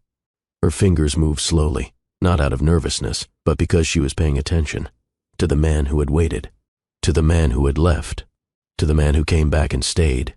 Button by button, the distance shrank. He stood once she finished, guiding her by the waist toward the bed, but not rushing.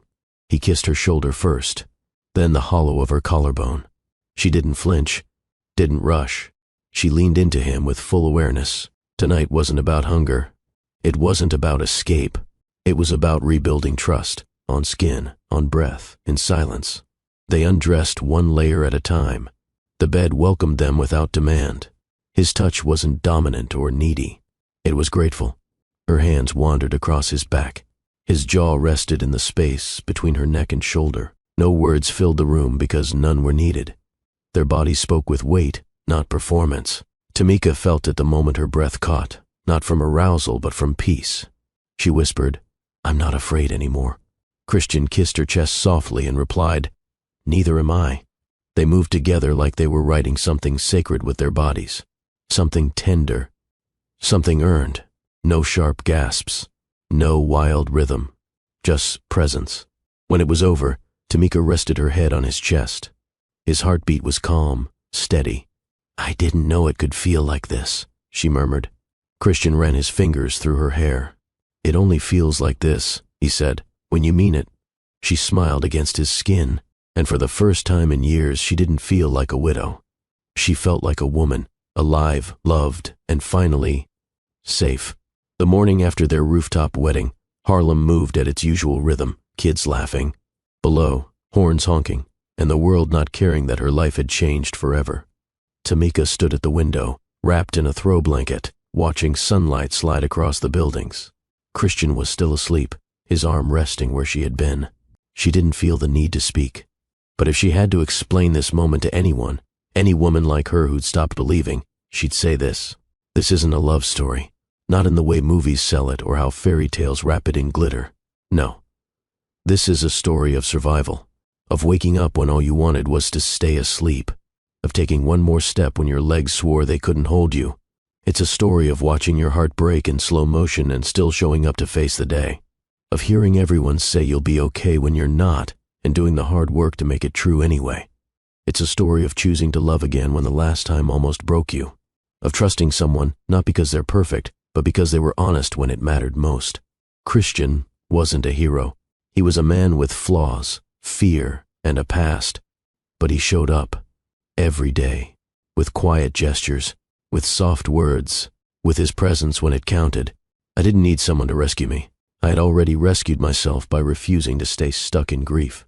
What I needed was someone willing to walk beside me while I figured out how to live again. So if you're watching this, or listening to my story, please know this. Love doesn't erase pain.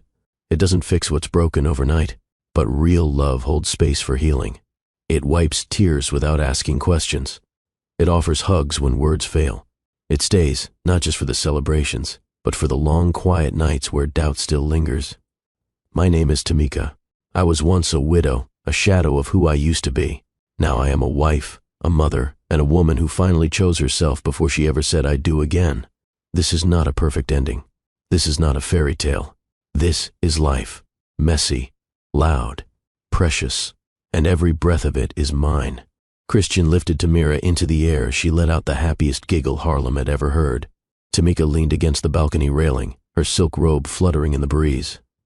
A glass of orange juice in hand, wedding ring catching the morning sun. She had never seen a man look at a child like that, like she was both miracle and mission. And in that simple moment, no spotlight, no grand gesture, she knew this was what staying looked like. Christian didn't run when things got messy. He didn't vanish when he was overwhelmed. He stayed when silence filled the room. He stayed when emotions exploded. He stayed when labor tore her body open and fear threatened to take over. He stayed when he was asked to wait, for trust, for forgiveness, for another chance. He chose presence over perfection. He chose her. And now, she wanted to leave this final message for every heart that had made it this far through their story. If you made it here, thank you. Thank you for walking with me through grief, doubt, second chances, and a love that didn't start strong but stayed strong. I know what it means to love someone and lose them. I know what it means to be afraid of feeling again. I know what it means to carry life while still healing. And if you're in that space where you don't trust joy yet, where you flinch at hope, I want you to remember this. Love still exists. Not the kind that lives in poems or fairy tales. The kind that shows up with groceries when your fridge is empty. The kind that learns your triggers and listens when you say not today. The kind that wipes away tears without asking for an explanation. Real love exists. So if our story moved you, even if it made you cry, reflect, or smile for someone you lost or hope to find, do me a favor. Hit the like button. Drop your favorite moment in the comments. Tell me what part made you believe again. Because someone out there might read your comment and feel less alone.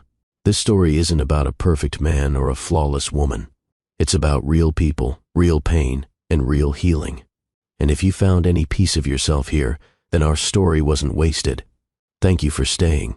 Thank you for loving with us. We'll see you in the next story. Like, if love still matters. Comment, the moment that touched your heart. Share this with someone who needs to believe again.